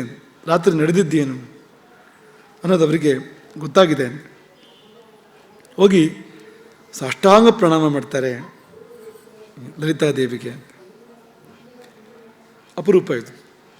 ಏನು ಅಪರೂಪ ಸಾಷ್ಟಾಂಗ ಪ್ರಣಾಮ ಅಂದರೆ? ಹೆಣ್ಣು ಮಕ್ಕಳು ಸಾಷ್ಟಾಂಗ ಪ್ರಣಾಮ ಮಾಡುವ ಕ್ರಮ ಇಲ್ಲ, ಪುರುಷರು ಮಾತ್ರ ಸಾಷ್ಟಾಂಗ ಪ್ರಣಾಮ ಮಾಡುವಂಥದ್ದು. ದಂಡವತ್ ಪ್ರಣಿಪಾತ ಅಂತ ಹೇಳ್ತಾರಲ್ಲ, ಒಂದು ನೆಟ್ಟಗೆ ನಿಲ್ಲಿಸಿದ ಕೋಲನ್ನು ಹೀಗೆ ಬೀಳಿಸಿದರೆ ಅದು ಹೇಗೆ ಬೀಳ್ತದೋ ಹಾಗೆ ಬೀಳಬೇಕಂತ ನಮಸ್ಕಾರ ಮಾಡುವಾಗ. ಹಿಂದೆ ಮುಂದೆ ನೋಡಿದ ಹಾಗೆ ಬಿದ್ದು ಬಿಡಬೇಕು ಅಂತ, ಎದುರು ಬಂದಾಗ ಅಂತ. ಅದು ದಂಡವತ್ ಪ್ರಣಿಪಾತ. ಸಾಷ್ಟಾಂಗ ಪ್ರಣಾಮ ಅಂದರೆ 8 ಅಂಗಗಳು ನೆಲಕ್ಕೆ ತಗುಲುವಂತೆ ನಮಸ್ಕಾರ ಮಾಡಬೇಕು. ಅದು ಶಿರಸ್ಸು ಇರ್ಬೋದು, 2 ಕೈ ಇರ್ಬೋದು, ಕಾಲಿರ್ಬೋದು, ಕಿವಿಗಳಿರ್ಬೋದು, ಕಣ್ಣುಗಳಿರ್ಬೋದು. ಕಣ್ಣು ಅಂದರೆ ದೃಷ್ಟಿ, ಇಂಥದ್ದೆಲ್ಲ, ಎದೆ ಇರ್ಬೋದು. ಇದೆಲ್ಲ ನೆಲಕ್ಕೆ ತಾಗುವಂತೆ ನಮಸ್ಕಾರ ಮಾಡಬೇಕಾಗಿದ್ದು ಯಾರು ಅಂದರೆ ಪುರುಷರು. ಹೆಣ್ಣು ಮಕ್ಕಳಿಗೆ ಸಾಷ್ಟಾಂಗ ನಮಸ್ಕಾರ ಇಲ್ಲ. ಪಾದಗಳು, ಮೊಳಕಾಲು, ಕೈ, ಹಣೆ ಇಷ್ಟೇ ಅಂತ ನೆಲಕ್ಕೆ ತಗುಲುವಂಥದ್ದು. ಪಂಚಾಂಗ ನಮಸ್ಕಾರ ಅಂತ ಹೇಳ್ತಾರೆ, ಅಷ್ಟೇ ಅವ್ರು ಮಾಡಲಿಕ್ಕೆ ಇರುವಂಥದ್ದು ಅಂತ. ಮತ್ತು ಯಾಕೆ ಸಾಷ್ಟಾಂಗ ನಮಸ್ಕಾರ ಅಂದರೆ ಅದಕ್ಕೆ 2 ವಿವರಣೆ ಕೊಡ್ಬೋದು. ಒಂದು, ಸದ್ಯದ ಸಂದರ್ಭದಲ್ಲಿ ಅವ್ರನ್ನ ಸ್ತ್ರೀಯರು ಅಂತ ನಾವು ಪರಿಗಣನೆ ಮಾಡುವಂತೆ ಇಲ್ಲ. ಯುದ್ಧ ಪ್ರಸಂಗ ಇದು, ಯೋಧರಾಗಿ ಹೋರಾಡ್ತಾ ಇದ್ದಾರೆ ಅವರು. ಇಲ್ಲಿ ಸ್ತ್ರೀತ್ವಕ್ಕೆ ಹೆಚ್ಚು ಪ್ರಸಕ್ತಿ ಇಲ್ಲ ಈ ಪ್ರಕರಣದಲ್ಲಿ. ಅದಕ್ಕಿಂತ ಹೆಚ್ಚಾಗಿ ಒಂದು ಏರ್ಪೇರ್ ಆಗಿದೆ, ಒಂದು ಗಡಿಬಿಡಿ ಆಗಿದೆ, ಒಂದು ತಪ್ಪಾಗಿದೆ. ಆ ತಪ್ಪಾದಾಗ ಹೋಗಿ ಬಿದ್ದು ಬಿಡುವಂಥದ್ದು ಅಂತ. ಹೀಗಾಗಬಾರ್ದಿತ್ತು ಎನ್ನುವ ಹಾಗೆ ಅಲ್ಲಿ ಅಷ್ಟಾಂಗವೋ ಅಥವಾ ಪಂಚಾಂಗವೋ ನೋಡದೆ ಹೋಗಿ ಪಾದಕ್ಕೆ ಬೀಳು ಅಂತ ಎನ್ನುವಂಥ ನಮಸ್ಕಾರವನ್ನು ನಾವಿಲ್ಲಿ ಕಾಣ್ತೇವೆ ಅಂತ. ಹೋಗಿ ನಿವೇದನೆ ಮಾಡಿಕೊಳ್ತಾರೆ. ದೊಡ್ಡ ಪ್ರಮಾದವಾಗಿ ಹೋಯಿತು ಅಮ್ಮ. ರಾತ್ರಿ ಕೂಟ ಯುದ್ಧ, ವಂಚನೆ ಯುದ್ಧ ನಡೀತು. ದುರಾತ್ಮ, ಆ ಭಂಡ, ದುರಾಚಾರ ಹೇಳಿ ಕುಹನಾ ವ್ಯವಹಾರೇಣ ಜಯಸಿದ್ಧಿಂತು ಕಾಂಕ್ಷತಿ, ಮೋಸದಿಂದ ಗೆಲ್ಲಲಿಕ್ಕೆ ಬಯಸ್ತಾನೆ. ವಾಕ್ಯ ತುಂಬ ಮುಖ್ಯ ಇದು. ಯಾಕೆಂದರೆ ಗೆಲುವು ಮುಖ್ಯವೋ ಗೆಲುವಿನ ದಾರಿ ಮುಖ್ಯವೋ ಅಂತ. ಗೆಲುವಲ್ಲ ಯಾವಾಗ ಅದು ದಾರಿಯಲ್ಲಿ ಬರದೇ ಇದ್ರೆ, ಹೇಗೆ ಬರಬೇಕು ಹಾಗೆ ಬರದೇ ಇದ್ರೆ ಅದಕ್ಕೆ ಗೆಲುವು ಅಂತ ಹೆಸರಲ್ಲ. ಮಹಾಲಕ್ಷ್ಮಿ ಹೇಗೆ ಬರಬೇಕು ಅಂದರೆ ಗೆಜ್ಜೆ ಕಾಲುಗಳ ನಾದವ ತೋರುತ್ತಾ ಪ್ರಕಟವಾಗಿ ಬರಬೇಕು ಅವಳು. ಹೀಗೆ ಮೋಸದಲ್ಲ ಅದು ಅಂತ, ರಾತ್ರೋರಾತ್ರಿ ಬರುವಂಥದ್ದಲ್ಲ. ಹಾಗೆ ನೇರ ವ್ಯವಹಾರ ಅಲ್ಲ ಇದು, ಕುಹನಾ ವ್ಯವಹಾರ, ವಂಚನೆ ವ್ಯವಹಾರದಿಂದ ಜೀವನ ಬಯಸ್ತಾ ಇದ್ದಾನೆ ಅವನು. ಬಹಳ ಅನ್ಯಾಯ ಆಯಿತು ಅಂತ ತುಂಬ ಅವರು ದುಃಖ ಪಡ್ತಾರೆ. ಆಮೇಲೆ ಅವ್ರು ಹೇಳ್ತಾರೆ, ದೇವರ ದಯೆ, ಅಲ್ಲಿದ್ದಾರೆ ದೇವರು ಅಂದರೆ ಮತ್ತೆಲ್ಲೂ ಇಲ್ಲ. ವಿಷಂಗನ ಬಾಣಗಳು ಅಥವಾ ಅವನ ಅನುಚರರ ಬಾಣಗಳು ನಿಮ್ಮನ್ನೇ ಮುಟ್ಟಿಲ್ಲ. ಈ ಶ್ರೀಮದಂಗ ಅಂತ ಕರೀತಾರವರು, ಅಂಗ ಅಲ್ಲ ಬರೆಯೋದು, ಶ್ರೀಮದಂಗ ಅಂತ. ನಿಮ್ಮ ದಿವ್ಯ ಶರೀರವನ್ನು ಸೋಕಿಲ್ಲ ಎನ್ನುವಂಥದ್ದು ಅದು ಸಮಾಧಾನ. ಅದರಿಂದಲೇ ಬದುಕು ನಮ್ಮದು. ಇಲ್ಲಿದ್ರೆ ನಾವು ಬದುಕಿ ನಿಮ್ಮ ಮುಖ ನೋಡ್ತಿರ್ಲಿಲ್ಲ ಅಂತ. ಅಷ್ಟಾದ್ಮೇಲೆ ನಾವು ನಮ್ಮ ಅಸ್ತಿತ್ವಕ್ಕೆ ಅರ್ಥ ಇಲ್ಲ ಅಂತ. ಹಾಗೇನಾದ್ರು ಆಗಿದ್ರೆ ಅಂತ, ಮುಟ್ಟಿದ್ರೆ ಅಂತ, ಬಾಣ ಬಂದು ದೇವಿಯನ್ನು ಮುಟ್ಟಿದರೆ ಮತ್ತೆ ನಾವು ಇದ್ದು ಅರ್ಥ ಇರಲಿಲ್ಲ ಅಂತ. ಯಾಕೆಂದರೆ ನಾವೆಲ್ಲ ನಿಮಗಾಗಿ ಬದುಕಿದವರು ಅಂತ. ನಮ್ಮ ಉಸಿರು ನೀವು. ವಯಂ ಸರ್ವೇಪಿ ಜೀವಾಮಹ ಸಾಧಯಾಮ ಸ್ನೇಹಿತಂ. ನಾವು ಬದುಕಿದ್ರೆ, ನಾವೊಂದು ಸಾಧನೆ ಮಾಡ್ತಾಯಿದ್ರೆ ಈ ಪಾದಗಳ ಆಶೀರ್ವಾದ, ಅದು ಇದೇ ಅವಲಂಬನ. ಇದನ್ನು ಬಿಟ್ಟು ಬದುಕಿಲ್ಲ. ಇದು ಹಳೆ ವಿಷಯ ಆಯಿತು. ಮುಂದಕ್ಕೇನು ಅಂದರೆ ಶ್ರೀಮದ್ ಅಂಗರಕ್ಷಣೆ ಅಂತ. ಅಂದರೆ ದೇವಿಯ ಅಂಗರಕ್ಷಣೆ ಸರಿಯಾಗಿ ಆಗಬೇಕು. ಆ ಕುರಿತು ಮುಂದಾಲೋಚನೆ ಆಗಬೇಕು. ಏನು ಮಾಡ್ಬೋದು? ಇಂಥ ಪ್ರಕರಣ ಪುನರಾವರ್ತನೆ ಆಗಬಾರ್ದು. ಇಂಥ ಪ್ರಕರಣಗಳು ಯಾಕೆ ಬರ್ತವೆ ಅಂದರೆ ಪುನರಾವರ್ತನೆ ಆಗಬಾರ್ದು, ಒಂದು ಪಾಠ ಅಂತ. ಸೋಲುಗಳು ಪಾಠ ತಾನೇ ಅಂತ, ಪಾಠ ಆಗಬೇಕು ಅದು ಅಂತ. ಏನು ಮಾಡ್ಬೋದು ಅನ್ನೋದಕ್ಕೆ ಅವರು ಯೋಜನೆಯೊಂದಿಗೆ ಬಂದಿದ್ದಾರೆ. ಹಾಗೆ ಬಂದಿಲ್ಲ ಅವರು. ಮುಂದೆ ಏನು ಮಾಡ್ಬೋದು ಅನ್ನೋದಕ್ಕೆ ಪೂರ್ಣ ಚಿಂತನೆ ಮಾಡಿ ಸಿದ್ಧರಾಗಿ ಬಂದಿದ್ದಾರೆ ಅಂತ. ಏನಪ್ಪ ಅಂದರೆ ಒಂದು ಶಿಬಿರವನ್ನು ಮಾಡೋಣ, ಸೇನಾ ಶಿಬಿರ. ಇದು ಈ 3 ದಿವಸ 5 ದಿವಸ ಶಿಬಿರ ಅಲ್ಲಿ ಆಗ್ತದಲ್ಲ, ಆ ಥರದ್ದಲ್ಲ. ಸೇನಾ ಶಿಬಿರ, ಸೇನಾ ನಿವೇಶ ಅಂತ. ಮಹೇಂದ್ರ ಪರ್ವತದ ದಕ್ಷಿಣಕ್ಕೆ ಆ ಕಡೆಗೆ ಇರುವಂಥದ್ದು ಶೂನ್ಯಕ ನಗರಿ. ಮಹೇಂದ್ರ ಪರ್ವತದ ದಕ್ಷಿಣಕ್ಕೆ ಇರುವಂಥದ್ದು. ಹಾಗೆ ಆ ಕಡೆಗೆ ದಕ್ಷಿಣ ಪಾರ್ಶ್ವದಲ್ಲಿ ಬಹು ವಿಸ್ತಾರವಾದ ಒಂದು 100 ಯೋಜನೆ ವಿಸ್ತಾರದ ಡೇರೆ ನಾವು ಮಾಡಬೇಕು ಅಲ್ಲಿ. ಮಾಡಿದರೆ ಮುಂದೇನು? ರಕ್ಷಣೆ ಪ್ರಶ್ನೆ ತಾನೇ ಇರುವಂಥದ್ದು. ರಕ್ಷಣೆ ಏನು ಅಂದರೆ ಇಲ್ಲ, ಅದರ ಸುತ್ತ ಒಂದು ಬೆಂಕಿಯ ಕೋಟೆ ಇರಬೇಕು, ವನ್ಯಪ್ರಾಕಾರ ಅಂತ. ಶತಯೋಜನ ವಿಸ್ತಾರದ ಸೇನಾ ಶಿಬಿರದ ಸುತ್ತ ವೃತ್ತಾಕಾರವಾಗಿ ವನ್ಯಪ್ರಾಕಾರ ಇರಬೇಕು. ಅಂಥದ್ದೊಂದು ನೂತನವಾಗಿರುವಂಥ ವ್ಯೂಹ ರಚನೆ ಆಗಬೇಕು. ಆ ವನ್ಯಪ್ರಾಕಾರಕ್ಕೆ ದ್ವಾರ ದಕ್ಷಿಣಕ್ಕಿರಬೇಕು. ಆ ಕಡೆಗೆ ಶೂನ್ಯಕ ನಗರ ಇರುವಂಥದ್ದು, ಬಂಡಾಸುರನ ಊರು ಇರುವಂಥದ್ದು. ಆ ಕಡೆಗೆ ದ್ವಾರ, ಯಾಕೆಂದರೆ ಯುದ್ಧಕ್ಕೆ ಆ ಕಡೆಗೆ ಹೋಗುವಂಥದ್ದು. ಹಾಗೆ ಆ ಕಡೆಗೆ ದ್ವಾರ ಇರಬೇಕು. ಆ ದ್ವಾರದಲ್ಲಿ ಉದಾಯುಧಾಹ ಬಿಚ್ಚುಗತ್ತಿಯ ಭಟರು ಅಂತನ್ಬೇಕೋ, ಅವರು ಶಕ್ತಿಯರವರೆಲ್ಲ, ಸ್ತ್ರೀಲಿಂಗ, ಪುಲ್ಲಿಂಗ ಎಲ್ಲ ಏನಿಲ್ಲ, ಇಲ್ಲೆಲ್ಲ ಪೂರ್ತಿ ಸ್ತ್ರೀಲಿಂಗವೇ ಅದೊಂದು. ಅವರೆಲ್ಲ ಅಲ್ಲಿ ಯುದ್ಧಕ್ಕೆ ಸನ್ನದ್ಧರಾಗಿ ಅನಿದ್ರಾಹ ಅನಾಲಸ್ಯಾಹ, ನಿದ್ದೆಗಡೆಯಿಲ್ಲದೆ ಆಲಸ್ಯ ಕಡೆಯಿಲ್ಲದೆ ಬರುವವರ ಹೋಗುವವರ ಮೇಲೆ ಹದ್ದುಗೊಂಡಿಟ್ಟು ಅಲ್ಲಿ ಶಕ್ತಿಗಳು, ಅಂಥ ಶಕ್ತಿಗಳು, ಸಾಮಾನ್ಯ ಶಕ್ತಿಗಳಲ್ಲ, ಅಸಾಮಾನ್ಯ ಶಕ್ತಿಗಳು ಬಾಗಿಲು ಕಾಯಬೇಕು. ಅಂಥದ್ದೊಂದು ವ್ಯವಸ್ಥೆ ಆಗಬೇಕು. ಹೀಗಾದಾಗ ನಡೆಯುವುದು ಮಾಯೆ, ಕೂಟ ಯುದ್ಧಕ್ಕೆ ಅವಕಾಶ ಇರೋದಿಲ್ಲ. ಆಗಬಹುದಾ ಅಂತ ಕೇಳಿದಾಗ ಲಲಿತೆ ಅವಳು ಮಾತನಾಡಿದಳು ಅಂತ. ಅವಳು ಮಾತನಾಡಿದಳು ಅಂತ ಹೇಳೋದಲ್ಲೇ ಇವರು ಏನು ಹೇಳ್ತಾರೆ ಅಂದರೆ ಶುಚಿದಂತ ರುಚ ಮುಕ್ತಾ ವರ್ಷಂತಿ. ಶುಭ್ರವಾದ ತನ್ನ ಹಲ್ಲುಗಳ ಕಾಂತಿಯಿಂದ ಮುತ್ತುಗಳನ್ನು ಸುರಿಸಿದಳು ಅಂತ. ಅದಕ್ಕೆ ಈ ಕಾವ್ಯ ಅಂತ ಹೇಳೋದು ಯಾಕೆ ಅಂದರೆ ಮಾತಾಡಿದ್ರು ಅಂತ ಹೇಳ್ಬೋದಲ್ಲ, ಆಗಲ್ಲ ಅಂತ. ಶುಚಿದಂತ ರುಚ ಮುಕ್ತಾ ವರ್ಷಂತಿ, ತನ್ನ ಶುಭ್ರವಾದ ದಶನಾವಲಿಗಳ ಅಂದರೆ ಹಲ್ಲುಗಳ ಕಾಂತಿಯಿಂದ ಮುತ್ತುಗಳನ್ನು ಸುರಿಸುವವಳಂತೆ ಮಂತ್ರಿಣಿ ಮತ್ತು ದಂಡನಾಥಿಯರ ಮಾತಿಗೆ ಉತ್ತರವಾಗಿ ಲಲಿತೆ ಏನು ಹೇಳಿದಳು ಅಂದರೆ ಸರಿ ಇದೆ ಅಂತ ಹೇಳಿದ್ರು. ನೀವು ಉತ್ತಾನ ಬುದ್ಧಿಗಳಲ್ಲ, ಸೂಕ್ಷ್ಮಮತಿಗಳೇ ಹೌದು, ಕುಶಲಮತಿಗಳೇ ಹೌದು. ಯಾಕೆಂದರೆ ಚಾರುಬುದ್ಧಿಯ ವಿಚಾರಿತ, ಇಷ್ಟು ಸೂಕ್ಷ್ಮವಾಗಿ ನೀವು ಆಲೋಚನೆ ಮಾಡಿದರೆ ಏನಾಗಬೇಕು ಅನ್ನೋ ತೀರ್ಮಾನವನ್ನು ನೀವು ಸರಿಯಾಗಿ ತೆಗೆದುಕೊಂಡಿದ್ದೀರಿ. ಆಗಬಹುದು. ಒಂದು ನೀತಿಯನ್ನು ಲಲಿತಾ ದೇವಿ ಹೇಳ್ತಾಳೆ, ರಾಜನೀತಿ ಅದು. ಅದೇನೆಂದರೆ ಸ್ವಚಕ್ರಸ್ಯ ಪುರೋರಕ್ಷಾಂ ವಿಧಾಯ ದೃಢ ಸಾಧನೈ ಪರಚಕ್ರಾಕ್ರಮ ಕಾರ್ಯ. ತಮ್ಮ ಬಳಗ, ತಮ್ಮ ಸೇನೆಯ ರಕ್ಷಣೆಯ ವ್ಯವಸ್ಥೆಯನ್ನು ಸರಿಯಾಗಿ ಮಾಡಿದ ಮೇಲೆ, ಅತ್ಯುತ್ತಮವಾಗಿ ಇನ್ಯಾವ ಸಂದೇಹಕ್ಕೂ ಕೊಡೆಯಲಿದಂತೆ ಮಾಡಿದ ಮೇಲೆ ಶತ್ರು ಸೇನೆ ಮೇಲೆ ಆಕ್ರಮಣ ಮಾಡಬೇಕು, ಹೊರತು ಹಾಗೆ ಹೋಗಿ ಅವಸರ ಮಾಡೋದಲ್ಲ ಅಂತ. ಇಲ್ಲಿ ವ್ಯವಸ್ಥೆ ಆಗದೆ, ಸ್ವಪಕ್ಷದ ರಕ್ಷಣೆ ವ್ಯವಸ್ಥೆ ಆಗದೆ ಪರಪಕ್ಷದ ಮೇಲೆ ಆಕ್ರಮಣ ಮಾಡುವಂಥದ್ದಲ್ಲ ರಾಜನೀತಿಯದು ಎಂಬುದಾಗಿ ಹೇಳಿ ಲಲಿತಾದೇವಿ ಮುಂದುವರೆದು ಜ್ವಾಲಾಮಾಲಿನಿಗೆ ಆಜ್ಞೆಯನ್ನು ಮಾಡ್ತಾಳೆ ಅಂತ. ಜ್ವಾಲಾಮಾಲಿನಿಕ 14ನೇ ನಿತ್ಯ. ಅವಳು ದೇವಿಯ ಅಂಗರಕ್ಷಣೆ ಮಾಡುವಂಥವರು 15 ನಿತ್ಯೆಯರು. ಆ 15 ನಿತ್ಯೆಯರ ಪೈಕಿಯಲ್ಲಿ 14ನೆಯ ನಿತ್ಯ, 14ನೆಯ ಅಂಗರಕ್ಷಣೆ, ಅವಳ ಹೆಸರು ಜ್ವಾಲಾಮಾಲಿನಿ. ಚತುರ್ದಶಿ ತಿಥಿ ಅದರ ಸ್ವರೂಪಿಣಿ ಆಕೆಯನ್ನು ಕರೆದು ಹೇಳಿದ್ರಂತೆ, ವತ್ಸೆ, ಆ ಸಂಬೋಧನೆ ಆಗಿದೆ ಅಂತ. ಮಗಳೇ, ಅವಳಿನ ಸಾಮಾನ್ಯ ದೇವತೆ ಅಲ್ಲ ಜ್ವಾಲಾಮಾಲಿನಿ ಅಂದರೆ, ಮುಂದೆ ಗೊತ್ತಾಗ್ತದೆ ಅವಳು ಪ್ರಭಾವ ಏನು ಅಂತ, ಅಂಥವಳು ಅವಳು. ಆದರೆ ಈ ದೇವಿ ಅಂಥವಳು ಅಂದರೆ ಅಂತಹ ಜ್ವಾಲಾಮಾಲಿನಿಯನ್ನು ಮಗು ಅಂತ ಕರೆಯುವಂಥವಳು ಅಂತ, ಅಷ್ಟು ದೊಡ್ಡ ದೇವರದು ಅಂತ. ಹಾಗಾಗಿ ಲಲಿತಾ ದೇವಿ ವತ್ಸ ಎಂಬುದಾಗಿ ತುಂಬ ವಾತ್ಸಲ್ಯದಿಂದ ಮಮತೆಯಿಂದ ಸಂಬೋಧನೆ ಮಾಡಿ, ವನ್ಯ ರೂಪಾಸಿ, ನೀನೇನು ಬೆಂಕಿ ನೀನು, ಸಾಕ್ಷಾತ್ ನೀನು ವನ್ಯ ಜ್ವಾಲೆ, ನೀನು ಜ್ವಾಲಾಮಯಾಕೃತಿ. ನಿನ್ನ ಶರೀರ ಅಂದರೆ ಅದು ಕೇವಲ ಅಗ್ನಿ ಜ್ವಾಲೆಗಳಲ್ಲಿ ರಚಿತವಾಗಿರ್ತಕ್ಕಂಥ ಶರೀರ ಅದು. ಹಾಗಾಗಿ ನೀನು ಈ ಕಾರ್ಯವನ್ನು ಮಾಡಬೇಕು. ಅದಿಲ್ಲದಿದ್ದರೆ ಈ 100 ಯೋಜನೆ ವಿಸ್ತಾರದ ಶಿಬಿರದ ಸುತ್ತ ಬೆಂಕಿ ಒಟ್ಟಿ ಏನಾದ್ರು ಮಾಡೋದಾದರೆ ನೀವು ಕಲ್ಪನೆ ಮಾಡಿಕೊಳ್ಳಿ ಅಂತ. ಎಷ್ಟು ಕಟ್ಟಿಗೆ ಬೇಕಾಗ್ಬೋದು, ಅದಕ್ಕೆ ಎಷ್ಟು ಜನ ಬೇಕಾಗ್ಬೋದು, ಬೆಂಕಿ ಉರಿಸೋದಕ್ಕೆ ಇನ್ನೇನು ಬೇಕಾಗ್ಬೋದು, ಅದೆಲ್ಲ ಬಗೆಹರಿಯುವಂಥದ್ದೇ ಅಲ್ಲ. ಮತ್ತು ಆ ಜ್ವಾಲೆ ಹೇಗಿರಬೇಕು ಅಂತ ಲಲಿತೆ ಮುಂದೆ ನಿರೂಪಣೆ ಮಾಡ್ತಾಳೆ. ಅಸಾಧ್ಯವಾಗಿರುವಂಥದ್ದು ಅಂತ. ತ್ವಯಾ ವಿಧೀಯತಾಂ ರಕ್ಷಾ ಬಲಸ್ಯಾಸ್ತ್ಯ ಮಹೀಯಸ, ಈ ದೊಡ್ಡ ಸೈನ್ಯಕ್ಕೆ ನೀನು ಕೋಟಿಯಾಗಿ ನಿಲ್ಲು ಅಂತ. ಅಳತೆಯನ್ನು ಕೂಡ ಹೇಳ್ತಾಳೆ. ಎಲ್ಲ ವಿವರ ಇದೆ. ಲಲಿತಾದೇವಿ ಮಾತನಾಡುವಾಗ ಏನೂ ಬಾಕಿ ಇಲ್ಲ, ಹೇಳಬೇಕಾದ್ಮೇಲೆ ಹೇಳಿಬಿಡ್ತಾಳೆ ಅಂತ. ಶತಯೋಜನ ವಿಸ್ತಾರಂ, ಇದರ ವಿಸ್ತಾರ 100 ಯೋಜನ. ಈ ವನ್ಯ ಪ್ರಾಕಾರದ ವಿಸ್ತಾರ ಶತಯೋಜನ. ಎತ್ತರ ಎಷ್ಟು? 30 ಯೋಜನ ಅಂತ. 30 ಯೋಜನ ಮುನ್ನಂಬ್ರ ಜ್ವಾಲಾ ಪ್ರಾಕಾರತಾಮ್ರಜ.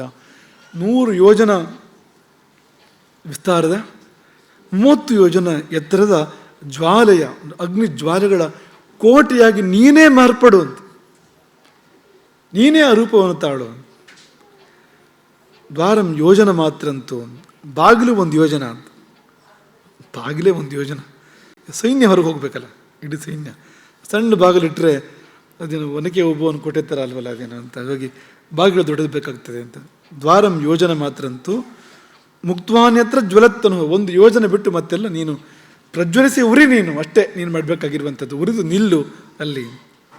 ವನ್ಯ ಸಾಲತ್ವ ಮಾಪನ್ನ ಸಂರಕ್ಷ ಸಕಲಂಬಲಂ. ನೀನು ಕೇವಲ ನನ್ನ ಅಂಗರಕ್ಷಣೆ ಮಾತ್ರವಲ್ಲ, ಇಲ್ಲಿವರೆಗೆ ಹಾಗಿತ್ತು ನನ್ನ ಅಂಗರಕ್ಷಣೆ ಅಂತ. ಇದೀಗ ಇಡೀ ನನ್ನ ಬಳಗಕ್ಕೆ, ಇಡೀ ನನ್ನ ಸೇನೆಗೆ ನೀನೇ ರಕ್ಷಣೆ ಅಂತ.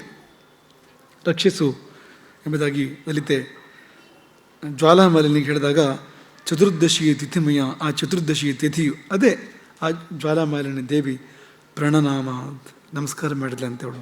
ತಥೇತಿ ಆಗ್ಬೋದು. ಮತ್ತಿಲ್ಲಿ ಬೇರೆ ಅಲ್ಲಿ ಅಮ್ಮನವರು ಮಾತನಾಡಿದ ಮೇಲೆ ಚರ್ಚೆ ಅಂತ ಇಲ್ಲ ಅದಕ್ಕೆ ಅಂತ. ತಥೇತಿ ಆಗಲಿ ಅಂತ ಅಷ್ಟೇ. ಹಾಗೆ ಆ ಜ್ವಾಲಾಮಾಲಿನಿ ಪ್ರಕಾರವಾಗಲಿಕ್ಕೆ, ವನ್ಯ ಪ್ರಕಾರವಾಗಲಿಕ್ಕೆ ಹೊರಟಳು. ಈ ನಿತ್ಯರು ತುಂಬ ವಿಶೇಷ. ಅಮ್ಮನವರ ರಾಜ್ಯದಲ್ಲಿ ನಾವು ಹಿಂದೆ ಹೇಳಿದ ಹಾಗೆ ಈ 15 ನಿತ್ಯರು ಅವಳು ಸುತ್ತ ಇರ್ತಾರೆ. ಅವರು ಅಂಗರಕ್ಷಣಿಯರು ಅಂತ. ಇದನ್ನು ಒಂದು ರೂಪಕ ಥರ ಮಾಡಿ ಹೇಳಿದ್ದಾರೆ. ಸಾಮಾನ್ಯ ರಾಜ್ಯ ರಾಣಿ ರೂಪಕ ಥರ ಮಾಡಿ ಹೇಳಿದ್ದಾರೆ. ಅದರ ಸಾರಾಂಶ ಏನಂದರೆ, ಈಗ ಆ ಮಹಾದೇವಿಯ ಸುತ್ತ ಈ 15 ತತ್ವಗಳು, 15 ಶಕ್ತಿಗಳು ಇರ್ತವೆ. ಇದನ್ನು ದಾಟಿ ಹೋಗಬೇಕಾಗ್ತದೆ. ಹಾಗಾಗಿ ಪಂಚದಶಾಕ್ಷರಿ ಮಂತ್ರ, 15 ಅಕ್ಷರಗಳ ಮಂತ್ರ. ಈ ಒಂದೊಂದು ಅಕ್ಷರವೂ ಈ ಒಂದೊಂದು ನಿತ್ಯ, ಅದು 15 ಅಕ್ಷರಗಳ ಮಂತ್ರ. 2 ಮಂತ್ರಗಳು ತುಂಬ ವಿಶೇಷ. ಮೊನ್ನೆ ನಿಮಗೆ ಅದನ್ನು ಹೇಳಿದ್ವು, ಪಂಚದಶಾಕ್ಷರಿ ಮತ್ತು ಷೋಡಶಾಕ್ಷರಿ. ಷೋಡಶಾಕ್ಷರಿ ಪ್ರಧಾನವಾಗಿರುವಂಥ ಮಂತ್ರ. ಅದಕ್ಕೆ ಏನೊಂದು ಆ ಷೋಡಶಾಕ್ಷರಿ ಮಂತ್ರವನ್ನು ಉಪದೇಶ ಕೊಡೋದ್ರ ಬಗ್ಗೆ ಏನು ಹೇಳಿದ್ದಾರೆ ಅಂದರೆ, ರಾಜ್ಯಂ ದೇಯಂ, ರಾಜ್ಯವನ್ನೇ ಕೊಡಬೇಕಾದ್ರೆ, ಶಿರೋದೇಯಂ, ನಿನ್ನ ತಲೆಯನ್ನೇ ಕೊಡು, ನದೇಯಂ ಷೋಡಶಾಕ್ಷರಿ, ಷೋಡಶಾಕ್ಷರಿ ಮಂತ್ರವನ್ನು ಯಾರಿಗೂ ಕೊಡಬೇಡ, ಯಾರಿಗೂ ಉಪದೇಶ ಮಾಡಬೇಡ, ಇಟ್ಕೋ, ಅದನ್ನು ಕೊಡಬೇಡ ಅಂತ. ಅಂಥವ್ರು ಬರಬೇಕು, ಬರೋವರಿಗೆ ಕೊಡಬೇಡ ಅಂತ. ಅದು ಮುಖ್ಯವಾಗಿರೋ ಮಂತ್ರ ಷೋಡಶಾಕ್ಷರಿ. ಅದು ಆ ಷೋಡಶಾಕ್ಷರಿ ಈ ಪಂಚದಶಾಕ್ಷರಿಯಿಂದಲೇ ಬಂದಿದೆ. ಇದು ಸೇರಿಯೇ ಷೋಡಶಾಕ್ಷರಿ ಆಗುವಂಥದ್ದು. ಅದು ಹೇಗೆ ಅಂದರೆ, ಈ ಪಂಚದಶಾಕ್ಷರಿ ಅಂದರೆ ಈ ಸುತ್ತಮುತ್ತ ಇರುವ 15 ನಿತ್ಯರು, 15 ತಿಥಿಗಳು, ಪ್ರತಿಪದೆಯಿಂದ ಪೂರ್ಣಿಮೆ. 16ನೇವಳು ಅವಳೇ, ಸಾಕ್ಷಾತ್ ಲಲಿತಾ ಮಹಾತ್ರಿಪುರ ಸುಂದರಿಯೇ 16ನೇವಳು. ಈ 15 ನಿತ್ಯರನ್ನು ದಾಟಿ ಒಳ ಹೊಕ್ಕರೆ ಅವಳು ಸಿಗ್ತಾಳೆ ಅಲ್ಲಿ 16ನೇವಳು ಅಂತ. ನಿತ್ಯ ಷೋಡಶಿಕಾರೂಪ ಅಂತ, 16 ಆಗೋದು ಹಾಗೆ ಅಂತ, ಅಂಥವಳು ಅಂತ. ಹಾಗಾಗಿ ತತ್ವಗಳು ಅವೆಲ್ಲವೂ ಕೂಡ ದೇವತೆಗಳು, ತತ್ವಗಳು ಕಥೆಯ ರೂಪದಲ್ಲಿ ನಮ್ಮ ಮುಂದೆ ಪ್ರಸ್ತುತ ಆಗ್ತಾ ಇರುವಂಥದ್ದು. ಹೇಗೆ ಲಲಿತಾ ದೇವಿ ಅಪ್ಪಣೆ ಆಗಿತ್ತು, ಹಾಗೆ ಆಕೆ ಮಹೇಂದ್ರ ಪರ್ವತದ ಪರಿಸರಕ್ಕೆ ಹೋಗಿ ಒಂದು ಶಿಬಿರ ಮಾಡುವಷ್ಟು ಸ್ಥಳ, 100 ಯೋಜನ ಅಷ್ಟು ಸ್ಥಳದ ಸುತ್ತ ಕುಂಡಲೀಕೃತ್ಯ, ಕುಂಡಲಾಕಾರವಾಗಿ, ವೃತ್ತಾಕಾರವಾಗಿ ಜ್ವಾಲೆಯಾಗಿ ಆಕೆ ಶೋಭಿಸಿದಳು. ಅದು ಹೇಳಿದಷ್ಟೇ ಮಾಡಲಿಲ್ಲ ಅವಳು. ಒಂಚೂರು ಜಾಸ್ತಿ ಮಾಡಿದರು. ಅದೇನೆಂದರೆ ಪ್ರಾಕಾರ ರತ್ನಮಯವಾಯಿತು. ರತ್ನ ಪ್ರಾಕಾರ ಶೋಭಿನಿ, ಜ್ವಾಲೆ ಮಾತ್ರವಲ್ಲ, ಅಲ್ಲಿ ರತ್ನಾಂಶ ಇತ್ತು ಅಂತ. ಯಾಕೆಂದರೆ ಅವಳ ಹೃದಯದಲ್ಲಿ ಮಹಾರಾಜ್ಞಿಯವಳು, ಮಹಾರಾಜ್ಞಿಯ ಕೋಟೆ ಅಂದರೆ ರತ್ನಮಯವಾಗಿರಬೇಕು ಅನ್ನೋ ಭಾವ ಆ ಕೆಲಸವನ್ನು ಮಾಡಿಸ್ತು. ವನ್ನಿ ಪ್ರಾಕಾರದಲ್ಲಿ ಶಕ್ತಿ ಸೇನೆ ಪ್ರವೇಶ ಮಾಡಿತು.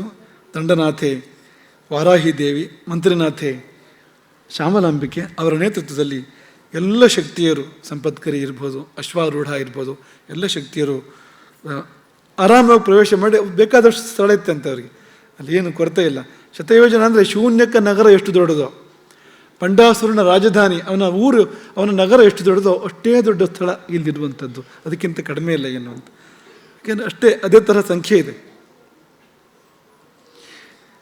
ಒಳ ಹೊಕ್ಕ ಬಳಿಕ ದಂಡನಾಥ ಮೊದಲು ಮಾಡಿದ ಕೆಲಸ ಏನಂದರೆ ಬಾಗಿಲಿನಲ್ಲಿ 20 ಅಕ್ಷೋಹಿಣಿ ಶಕ್ತಿಯರನ್ನು ನಿಲ್ಲಿಸಿಲ್ಲಂತೆ. ಹಳೆ ನೆನಪು ಕೆಲಸ ಮಾಡ್ತಾ ಇದೆ.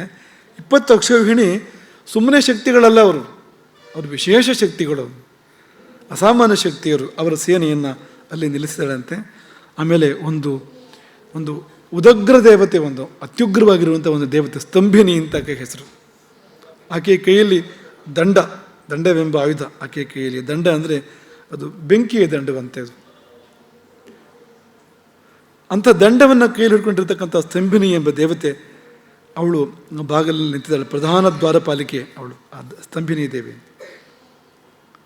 ಅವಳಿಗೆ ಇನ್ನೊಂದು ಹೆಸರು ವಿಘ್ನದೇವಿ ಅಂತ ಅವಳಿಗೆ ಹೆಸರು. ಹಾಗಾಗಿ ಯಾರಿಗಾರು ಒಂದು ವಿಘ್ನ ಮಾಡಬೇಕು ಅಂದರೆ ಅದು ಹೇಗೆ ಮಾಡಬೇಕು ಅಂತ ಗೊತ್ತ ಅವಳಿಗೆ ಅಂತ. ನಮ್ಮ ಗಣಪತಿ ವಿಘ್ನ ಮಾಡಿದ್ನಲ್ಲ, ರಾವಣ ಆತ್ಮಲಿಂಗ ತೊಗೊಂಡು ಹೊರಟಾಗ ವಿಘ್ನ ಮಾಡಿ ಗೋಕರ್ಣದಲ್ಲಿ ಇಡೋ ಹಾಗೆ ಮಾಡಲಿಲ್ವ, ಆ ತರಹ ದುಷ್ಟರಿಗೆ, ದುಷ್ಟ ಕಾರ್ಯಗಳಿಗೆ ವಿಘ್ನವನ್ನು ಒಡ್ಡೋದಕ್ಕೆ ಅವಳಿಗೆ ಬೇಕಾಗಿರ್ತಕ್ಕಂಥ ಎಲ್ಲ ಶಕ್ತಿಗಳಿದೆ ಅಂತ. ಹಾಗಾಗಿ ಯಾರು ಪ್ರವೇಶ ಮಾಡೋದಾದರೆ, ಲಲಿತಾದೇವಿಯ ಸೇನಾ ಕುಹರವನ್ನು ಯಾರು ಪ್ರವೇಶ ಮಾಡೋದಾದರೆ ವಿಘ್ನದೇವಿ ಇದ್ದಾಳೆ, ಅವಳನ್ನು ದಾಟಿ ಹೋಗಬೇಕಾಗ್ತದೆ ಒಳಗಡೆ. ಹಾಗಾಗಿ ಅವಳು ಬಾಗಿಲಿನಲ್ಲಿದ್ದಾಳೆ. ಹೀಗೆ ಇಡೀ ಒಂದು ವ್ಯವಸ್ಥೆಯನ್ನು ಆಕೆ ಮಾಡ್ತಾಳೆ. ಮಧ್ಯದಲ್ಲಿ ಶ್ರೀಚಕ್ರ ರಥ, ಈ ಶತಯೋಜನ ವಿಸ್ತಾರದ ಶಿಬಿರದ ಮಧ್ಯ ಕೇಂದ್ರದಲ್ಲಿ ಇಲ್ಲಿದ್ದಾಗೇನೆ ಆ ನಡುವಿನ ಬಿಂದುವಿನಲ್ಲಿ ಶ್ರೀಚಕ್ರ ರಥ, ಅಲ್ಲಿ ಲಲಿತಾದೇವಿ ಇರ್ತಾಳೆ. ಬಲಪಾರ್ಶ್ವದಲ್ಲಿ ಮಂತ್ರಿಣಿಯ ರಥ, ಶ್ಯಾಮಲಾಂಬಿಕೆಯ ರಥ. ಅದಕ್ಕೆ ಒಂದು ಹೆಸರು ಕೊಟ್ಟಿದ್ದಲ್ಲ ರಥಕ್ಕೆ, ಒಂದು ಇದೇ ಹೆಸರು, ಗೇಯಚಕ್ರ ರಥ ಅಂತ. ಅದು ಬಲಭಾಗದಲ್ಲಿ ಇರುವಂಥದ್ದು. ಎಡಭಾಗದಲ್ಲಿ ಕಿರಿಚಕ್ರ ರಥ, ಈ ದಂಡನಾಥ ದೇವಿಯದು. ಬಲಭಾಗದಲ್ಲಿ ಮಂತ್ರಿಣಿ, ಎಡಭಾಗದಲ್ಲಿ ದಂಡಿನಿ. ಮುಂಭಾಗದಲ್ಲಿ ಸಂಪತ್ಕರಿ ದೇವಿ, ಹಿಂಭಾಗದಲ್ಲಿ ಅಶ್ವಾರೂಢ ದೇವಿ.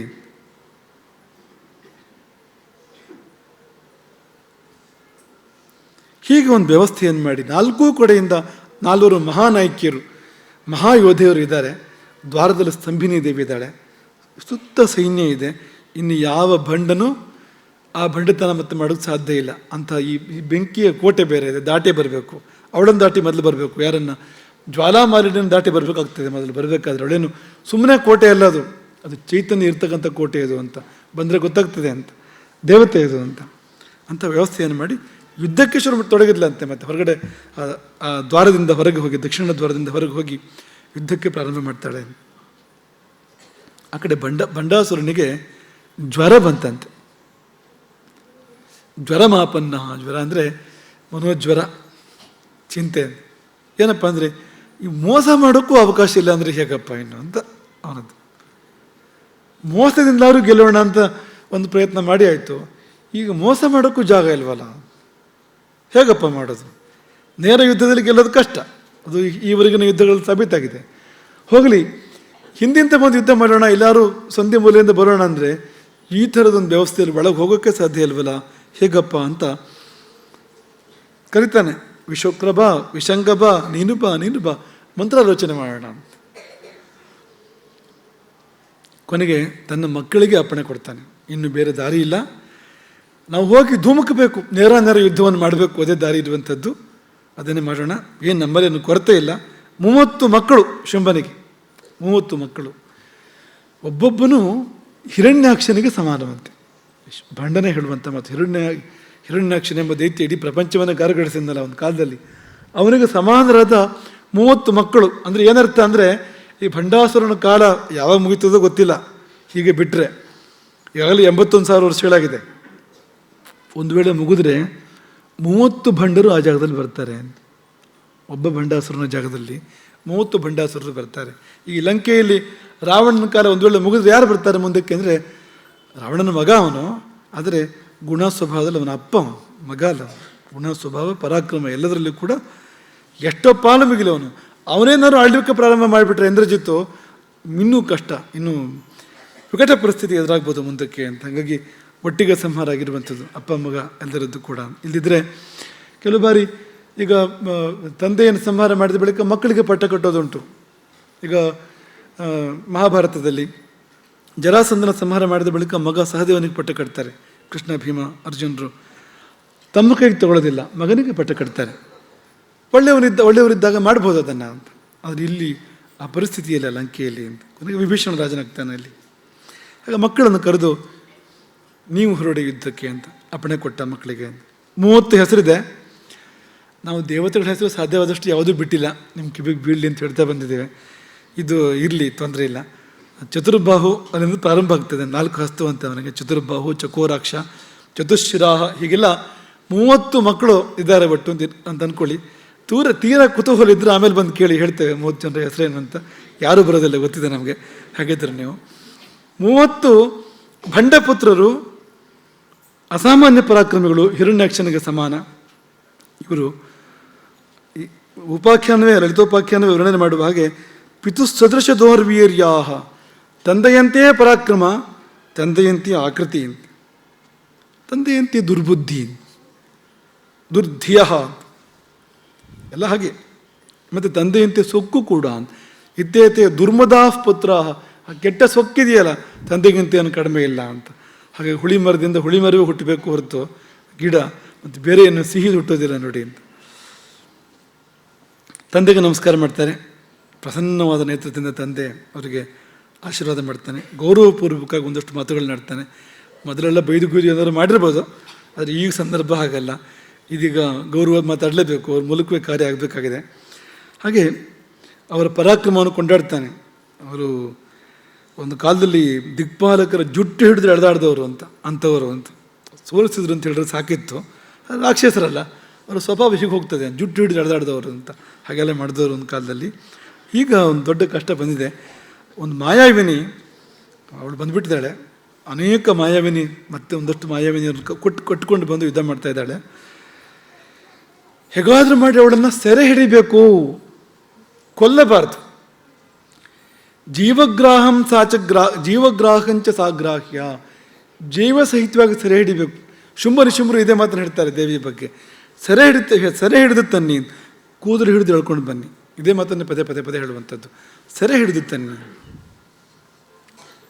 ಅಂಥೇಳಿ ಕೊನೆಗೆ ಹೇಳ್ತಾನೆ. ಇದು ನಿಜವಾಗಿ ಮರ್ಯಾದೆ ಪ್ರಶ್ನೆ. ನಾನು ನಿಮ್ಗೆ ಹೇಳೋಕ್ಕೆ ಭಾರಿ ಸಂಕೋಚ ಆಗ್ತಿದೆ ನನಗೆ. ಹೆಣ್ಮಕ್ಳು ಬಂದಿದ್ದಾರೆ ಕೆಲವರು, ನೀವು ಹೋಗಿ ಯುದ್ಧ ಮಾಡಿ ಅಂತ.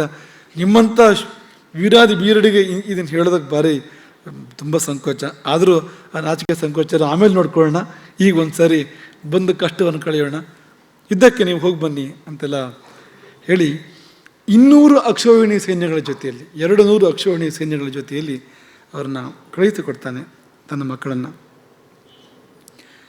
ಅವರು ಶೂನ್ಯಕ ನಗರದಿಂದ ಹೊರಬಂಟರೆ ಭೂಮಿ ಕಂಪಿಸಿತು. ದೊಡ್ಡ ಭೂಕಂಪ ಆಯಿತು. ಉತ್ಪಾತಗಳು, ವಿವಿಧವಾದ ಉತ್ಪಾತಗಳಾದವು. ಉತ್ಪಾತಕ್ಕೆಲ್ಲ ಅರ್ಥ ಒಂದೇ. ಪ್ರಕೃತಿ ಅವರಿಗೆ ಹೇಳ್ತಾ ಇದೆ, ಇಲ್ಲ ನೀವು ಇನ್ನೊಂದು ಸತಿ ನೋಡಿಬಿಡಿ ಊರನ್ನು, ಮತ್ತೆ ಊರು ನೋಡೋ ವಿಷಯ ಇಲ್ಲ ಅಂತ ಪ್ರಕೃತಿ ಅವರಿಗೆ ಹೇಳ್ತಾ ಇರುವಂಥದ್ದಷ್ಟೇ.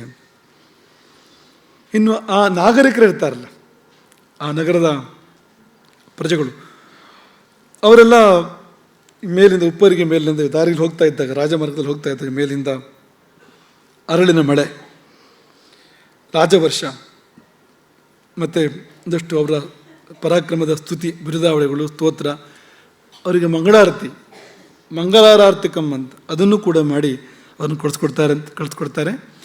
ಯಾವ ಒಂದು ಗತ್ತಿನಲ್ಲಿ ಅವರು ಹೋದರು, ಯಾವ ತಾಕತ್ತಿನಲ್ಲಿ ಹೋದರು ಅಂತಂದರೆ ಭೂಮಿ ಸೀಳಿತೆ, ಆಗಸವೇ ಬತ್ತಿ ಹೋಯಿತೆ, ಸಮುದ್ರ ಕಲಕಿತೆ ಎನ್ನುವಂತೆ ಅವರ ಪ್ರಯಾಣ ಇತ್ತು.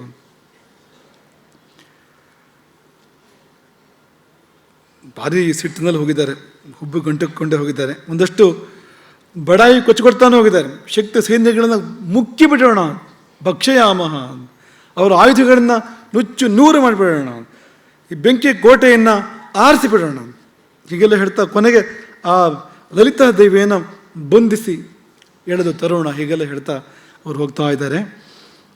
ವನ್ಯ ಪ್ರಾಕಾರದ ಬಳಿಗೆ ಹೋಗ್ತಾರೆ. ಒಳಗೆ ಹೋಗೋಕ್ಕೆ ಅವಕಾಶ ಇಲ್ಲ, ಅಲ್ಲಿವರೆಗೆ ಹೋಗ್ಬೋದು.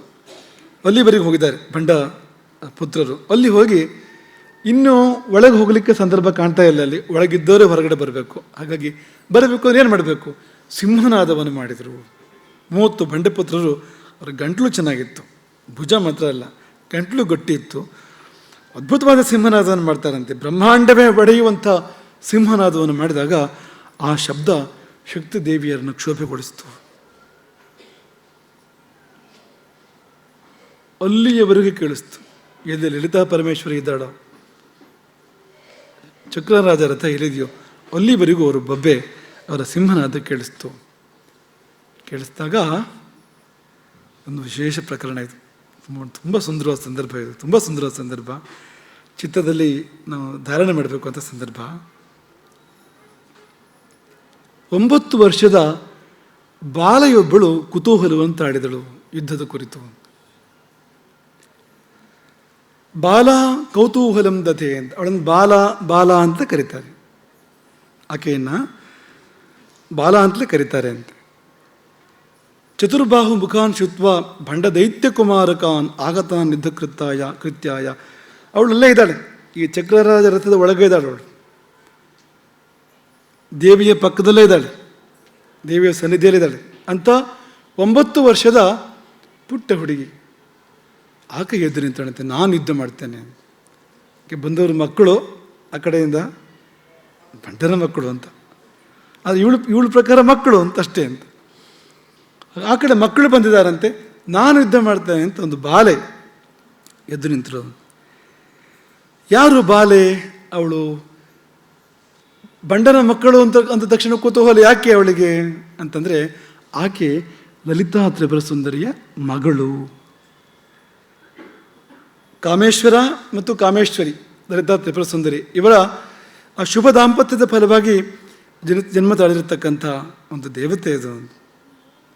9 ವರ್ಷದ ದೇವತೆ ಅದು ಒಂದು. ತಸ್ಯ ನಿಕಟವಾಸಿನಿ ಸದಾ ತ್ರಿಪುರ ಸುಂದರಿಯ ಕಾಲು ಬಿಡದಲ್ಲೇ ಇರ್ತಾಳಂತ. ನೀವು ನೋಡಿರ್ಬೋದು ಚಿತ್ರದಲ್ಲಿ, ಲಲಿತಾ ತ್ರಿಪುರ ಸುಂದರಿಯ ಚಿತ್ರದಲ್ಲಿ ಅವಳ ಮುಂಭಾಗದಲ್ಲಿ, ಪಾದಗಳ ಮುಂಭಾಗದಲ್ಲಿ ಒಂದು ಪುಟ್ಟ ಹುಡುಗಿ ಹಾಗೆ ಇರುವಂಥದ್ದು, ಹೋಲಿಕೆ ಅದೇ ಇರ್ತದೆ ಅಂಥ ಒಂದು ಬಾಲೆಯನ್ನು ನೋಡ್ತೀರಿ ನೀವು. ಅವಳೇ ಇವಳು, ತುಂಬ ಪ್ರಸಿದ್ಧವಾದ ದೇವತೆ. ಬಾಲೆ ಅಂದರೆ ನೋಡೋದಕ್ಕೆ ಮಾತ್ರ, ಅವಳ ಯೋಗ್ಯತೆಯಲ್ಲಿ ಅವಳು ಬಾಲೆ ಅಲ್ಲ. ಕುಮಾರಿ ಲಲಿತಾದೇವ್ಯಾಹ, ಲಲಿತಾದೇವಿಯ ಕುಮಾರಿ, ತಸ್ಯ ನಿಕಟವಾಸಿನಿ, ಹತ್ರನೇ ಇರ್ತಾಳೆ ಅವಳು, ಪಕ್ಕದಲ್ಲೇ ಇರ್ತಾಳೆ. ಸಮಸ್ತ ಶಕ್ತಿಚಕ್ರಾಣಾಂ ಪೂಜ್ಯ, ಎಲ್ಲ ಶಕ್ತಿ ದೇವತೆಯರು ತುಂಬ ಗೌರವದಿಂದ ನೋಡ್ತಾರೆ ಆಕೆಯನ್ನು. 2 ಕಾರಣಗಳು. ಒಂದು ಸ್ವಾಮಿನಿಯ ಮಗಳು ಅಂತ, ಇನ್ನೊಂದು ಸ್ವತಃ ಯೋಗ್ಯತಾ ಸಂಪನ್ನೆ. ಅಷ್ಟು ಚಿಕ್ಕವಳಾದರೂ ಕೂಡ ಅವಳಲ್ಲಿ ಮಹತಿ ಇದೆ, ಮಹಿಮೆ ಇದೆ. ಯಾ ಸದಾ ನವವರ್ಷ ಇವ. ನೀವು ಕೇಳ್ಬೋದು, ಆಗ 9 ವರ್ಷ ಆಗಿತ್ತು ಅಂದರೆ ಈಗ ಎಷ್ಟಾಗಿರ್ಬೋದು ಸುಮಾರು, ನೀವು ಕೇಳಬೇಡಿ. ಸದಾ ನವವರ್ಷ ಇವ, ಯಾವಾಗಲೂ 9 ವರ್ಷ ಅಂತ ಅವಳಿಗೆ ವೃದ್ಧಿ ಆಗೋದೇ ಇಲ್ಲ ಅದು ಅಂತ, ಅಷ್ಟರಲ್ಲಿ ಇರ್ತಾಳೆ ಯಾವಾಗಲೂ ಅಂತ. ಹಾಗಾಗಿ ಲಲಿತಾದೇವಿಗೆ ಸದಾ ಈ ಸುಖ ಇದೆ. 9 ವರ್ಷದ ಮಗಳನ್ನು ಲಾಲಿಸಿ ಲಾಲನೆ ಪಾಲನೆ ಮಾಡುವ ಸುಖ ಯಾವಾಗಲೂ ಇದೆ, ತಾಯ್ತನ ಯಾವಾಗಲೂ ಇದೆ ಆಕೆಗೆ ಅಂತ. ಏನು ವಿದ್ಯಾಭ್ಯಾಸ ಮಾಡ್ತಾ ಇದ್ದಾಳ ಅಂತ ಕೇಳೋಕೆ ಹೊರಟ್ರೆ ನೀವು, 9 ವರ್ಷ ಅಲ್ವಾ, ಶಾಲೆಗೆ ಹೋಗ್ತಾಳ ಅಂತ ಕೇಳಿದರೆ, ಸರ್ವ ವಿದ್ಯಾ ಮಹಾಖನಿಹಿ, ಎಲ್ಲ ವಿದ್ಯೆಗಳು ಅಲ್ಲಿ ನೆಲೆಸಿವೆ. ಸಮಸ್ತ ವಿದ್ಯೆಗಳು, ಅದು ಇದು ಅಂತಲ್ಲ, ಎಲ್ಲ ವಿದ್ಯೆಗಳು ಕೂಡ ಆಕೆಯಲ್ಲಿ ನೆಲೆಸಿವೆ. ಅಮ್ಮನ ಹಾಗೆ ಆಕಾರ ಹೊಡೆದು ಲಲಿತಾ ಸದೃಶ ಆಕಾರ. ಅಮ್ಮ ಹೇಗಿದ್ದಾಳೋ ಈ ಮಗಳು ಹಾಗೆ ಇದ್ದಾಳಂತೆ, ಬಣ್ಣದವರೆಗೂ. ಬಾಲಾರುಣ ತನುಶ್ರೇಣಿ ಅಂತ, ಬಾಲ ಅರುಣ ತನುಶ್ರೇಣಿ ಅಂತ, ಅರುಣವರ್ಣ ಆಕೆಯದು. ಶೂರ್ಣವರ್ಣ ಉಪರ್ಲತಾ ಮಹಾರಾಜ್ಞಿ ಪಾದಪೀಠೆ ನಿತ್ಯ ಮಾಹಿತ ಸನ್ನಿಧಿ. ಮಹಾರಾಜ್ಞಿಯ ಪಾದಪೀಠದಲ್ಲಿ ಈಕೆಯ ನಿತ್ಯ ಸನ್ನಿಧಾನ ಈ ಬಾಲಾದೇವಿಯದ್ದು. ಅನೇಕರು ಈಕೆಯನ್ನು ಕುರಿತು ಅನುಷ್ಠಾನ ಮಾಡ್ತಾರೆ. ಬಾಲಾ ತ್ರಿಪುರ ಸುಂದರಿ ಅನ್ನೋ ಹೆಸರಿನಲ್ಲಿ ಅನೇಕರು ಅನುಷ್ಠಾನ ಮಾಡ್ತಾರೆ, ತಪಸ್ಸು ಮಾಡ್ತಾರೆ, ವಿಚಿತ್ರವಾದ ಸಿದ್ಧಿಗಳನ್ನು ನಾವು ಕೇಳ್ತೇವೆ. ಎಷ್ಟೋ ಬಾರಿ ಈ ಪುಟ್ಟ ಹುಡುಗಿ ಬಂದು ಒಂದು ನಿಮಿತ್ತ ಆಗುವಂಥದ್ದು ಎಷ್ಟೋ ಕಡೆ ನಾವು ಕೇಳ್ತೇವೆ. ಸ್ವಪ್ನದಲ್ಲಿ ಬಂದಿದ್ದು ಅಥವಾ ನಿಜವಾಗಿಯೂ ಪುಟ್ಟ ಹುಡುಗಿ ಬಂದು ಏನೋ ಒಂದು ಆಮೇಲೆ ಕಾಣಲಿಲ್ಲ ಅವಳು ಅನ್ನುವಂಥದ್ದು ಇಂಥದ್ದು ಎಷ್ಟೋ ಕೇಳ್ತೇವೆ ನಾವು. ನೀವೆಲ್ಲೆಲ್ಲಿ ಅದನ್ನು ಕೇಳ್ತೀರೋ ಅಲ್ಲಲ್ಲಿ ಇವಳ ನೆನಪು ಮಾಡ್ಕೊಳ್ಳಿ, ಈ ಬಾಲಾದೇವಿ ನೆನಪು ಮಾಡ್ಕೊಳ್ಳಿ. ಅವಳು ಲಲಿತಾದೇವಿ ಹಾಗೆ ತುಂಬ ಗೂಢ ಅಲ್ಲ ಅವಳು ಬಂದು ದರ್ಶನ ಕೊಡೋದುಂಟು ಲಲಿತ. ಯಾಕೆಂದರೆ ಬಾಲೆ ಅಲ್ವಾ, ಒಂಚೂರು ತುಂಟತನ, ಆ ಹುಡುಗಾಟಿಕೆ ಎಲ್ಲ ಇರ್ತದೆ ಅವಳಿಗೆ. ಆ ರೂಪದಲ್ಲಿ ಬರೋದುಂಟು, ಅವಳು ದರ್ಶನ ಕೊಡೋದುಂಟು ಭಕ್ತರಿಗೆ ಅಂತ ಎನ್ನುವುದಾಗಿ ಹೇಳ್ತಾರೆ. ಕುಮಾರಿ ಕೋಪ ಮಾದತೆ, ಅವಳಿಗೆ ಕೋಪ ಬಂತು. ಯಾಕೆಂದರೆ ನಾನು ಸಾಮ್ರಾಜ್ಞಿಯ ಮಗಳು, ಆ ಕಡೆಯಿಂದ ಬಂದವರು ಇದ್ರಾಳಿ ಸಮ್ರಾಟ ಯಾರಿದ್ದಾನ ಅವನ ಮಕ್ಕಳು ಬಂದಿರತಕ್ಕಂಥದ್ದು, ಹಾಗೆ ನನಗಿದು ಕರ್ತವ್ಯ ಅಂತ, ನನ್ನ ಭಾಗ ಅದು ಅಂತ ಎಂಬ ಭಾವ ಅವಳಿಗೆ ಬಂತು. ಹೋಗಿ ಅಮ್ಮನ ಅಪ್ಪಣೆ ಕೇಳಬೇಕು ಅವಳು. ಆ ಅಮ್ಮನಿಗೆ ಈ ಮಗಳ ಬಗ್ಗೆ ಎಷ್ಟು ಪ್ರೀತಿ ಅಂದರೆ ತಸ್ಯಾ ಬಹಿಶ್ಚರಾ ಪ್ರಾಣ, ಪ್ರಾಣವೇ ಹೊರಗಡೆ ಇದೆ ಅಷ್ಟೇ, ಎದೆಯಲ್ಲಿರಬೇಕಾದ ಪ್ರಾಣ ಎದುರಿದೆ ಅಂತ, ಅಷ್ಟು ಪ್ರೀತಿ ಅಂತೆ ಮಗಳ ಬಗ್ಗೆ ಲಲಿತಾದೇವಿಗೆ. ಅವಳ ಸಹಸ್ರನಾಮ ಪ್ರಾರಂಭ ಆಗೋದೇ ಹಾಗೆ ಅಲ್ವಾ, ಶ್ರೀ ಮಾತಾ ಅಂತ. ಮಾತೃತ್ವ ತುಂಬ ಜಾಗೃತವಾಗಿರ್ತದೆ ಅಲ್ಲಿ ಆ ದೇವಿಯಲ್ಲಿ. ಅವಳಿಗೂ ಈ ಥರ ಮಮತೆಯಲ್ಲಿ ಇರ್ತದ ಅಂತ ಕೇಳಬೇಡಿ, ಅದು ಇರೋದಕ್ಕೆ ನಾವೆಲ್ಲ ಬದುಕಿರೋದು. ಅದು ಬೇಕು, ಇನ್ನೂ ಜಾಸ್ತಿ ಆಗಲಿ ಅಂತ ಹಾರೈಸಿ ಅವಳಿಗೆ ಮಮತೆ ವಾತ್ಸಲ್ಯ ನಮ್ಮ ಮೇಲೆ ಇನ್ನೂ ಹೆಚ್ಚಾಗಲಿ ಅಂತ ನಾವು ಪ್ರಾರ್ಥನೆ ಮಾಡಬೇಕು ಅಂತ. ನಮ್ಮ ಶ್ರೇಯಸ್ಸು ಅಲ್ಲಿದೆ ಅಂತ. ಹಾಗಾಗಿ ಆಕೆಯ ಪ್ರಾಣಗಳು, ಹೊರಗೆ ಸಂಚಾರ ಮಾಡುವಂಥ ಪ್ರಾಣಗಳು, ಆಕೆಯ 4ನೆಯ ಕಣ್ಣು ಅವಳು. 3 ಕಣ್ಣುಗಳಿದೆಯಲ್ಲ ಅವಳಿಗೆ, ತ್ರಿಲೋಚನ. 4ನೆಯ ಕಣ್ಣೇ ಈ ಬಾಲೆ. 2 ಉದಾಹರಣೆಗಳ ಮೂಲಕ ಈ ಸಂಬಂಧದ ಎಷ್ಟು ಹತ್ತಿರ ಅನ್ನೋದನ್ನು ಅವ್ರು ಹೇಳ್ತಾ ಇದ್ದಾರೆ. ಹೋಗಿ ಕೇಳಿದಂತೆ ಅಮ್ಮನ ಬಳಿಯಲ್ಲಿ, ಅಮ್ಮ ನಾನು ಯುದ್ಧಕ್ಕೆ ಹೋಗ್ತೇನೆ,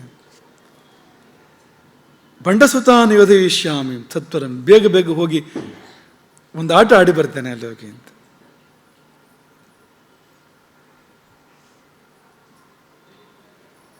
ತೈಸ್ತಮಂ ಯೋದ್ಧಮಿಚ್ಛಾಮಿ ಕುಮಾರಿತ್ವ ಸಕೌತುಕ, ನಾನು ಚಿಕ್ಕವಳಲ್ವಾ, ನನಗಿಂಥದ್ರಲ್ಲಿ ಕುತೂಹಲ ಹುಟ್ಟಿದರೆ ಏನು ಆಶ್ಚರ್ಯ ಅಂತ, ನನಗೂ ಮಾಡಬೇಕು ಆಡಬೇಕು ಅನಿಸಿದ್ರೆ ತಪ್ಪ ಅಂತ. ಪಕ್ಕದ ಮನೆ ಮಕ್ಕಳು ಆಟಕ್ಕೆ ಬಂದರೆ, ನಮ್ಮನೆ ಮಕ್ಕಳು ಆಟಕ್ಕೆ ಹೋಗ್ತಾರಲ್ಲ ಕೂಡಲೇ ಅವರು ಕೇಳ್ಕೊಂಡು ಹೋಗ್ತಾರೆ ಅಂತೇನಿಲ್ಲ, ಎಷ್ಟು ಸತಿ ಅಲ್ವಾ, ಕೇಳಿದ್ರೆ ವಿಶೇಷ, ನಿಮ್ಮ ಪುಣ್ಯ ಕೇಳಿದ್ರೆ ಅಂತಷ್ಟು ಬಿಟ್ಟರೆ ಕೇಳ್ತಾರೆ ಅಂತೇನಿಲ್ಲ.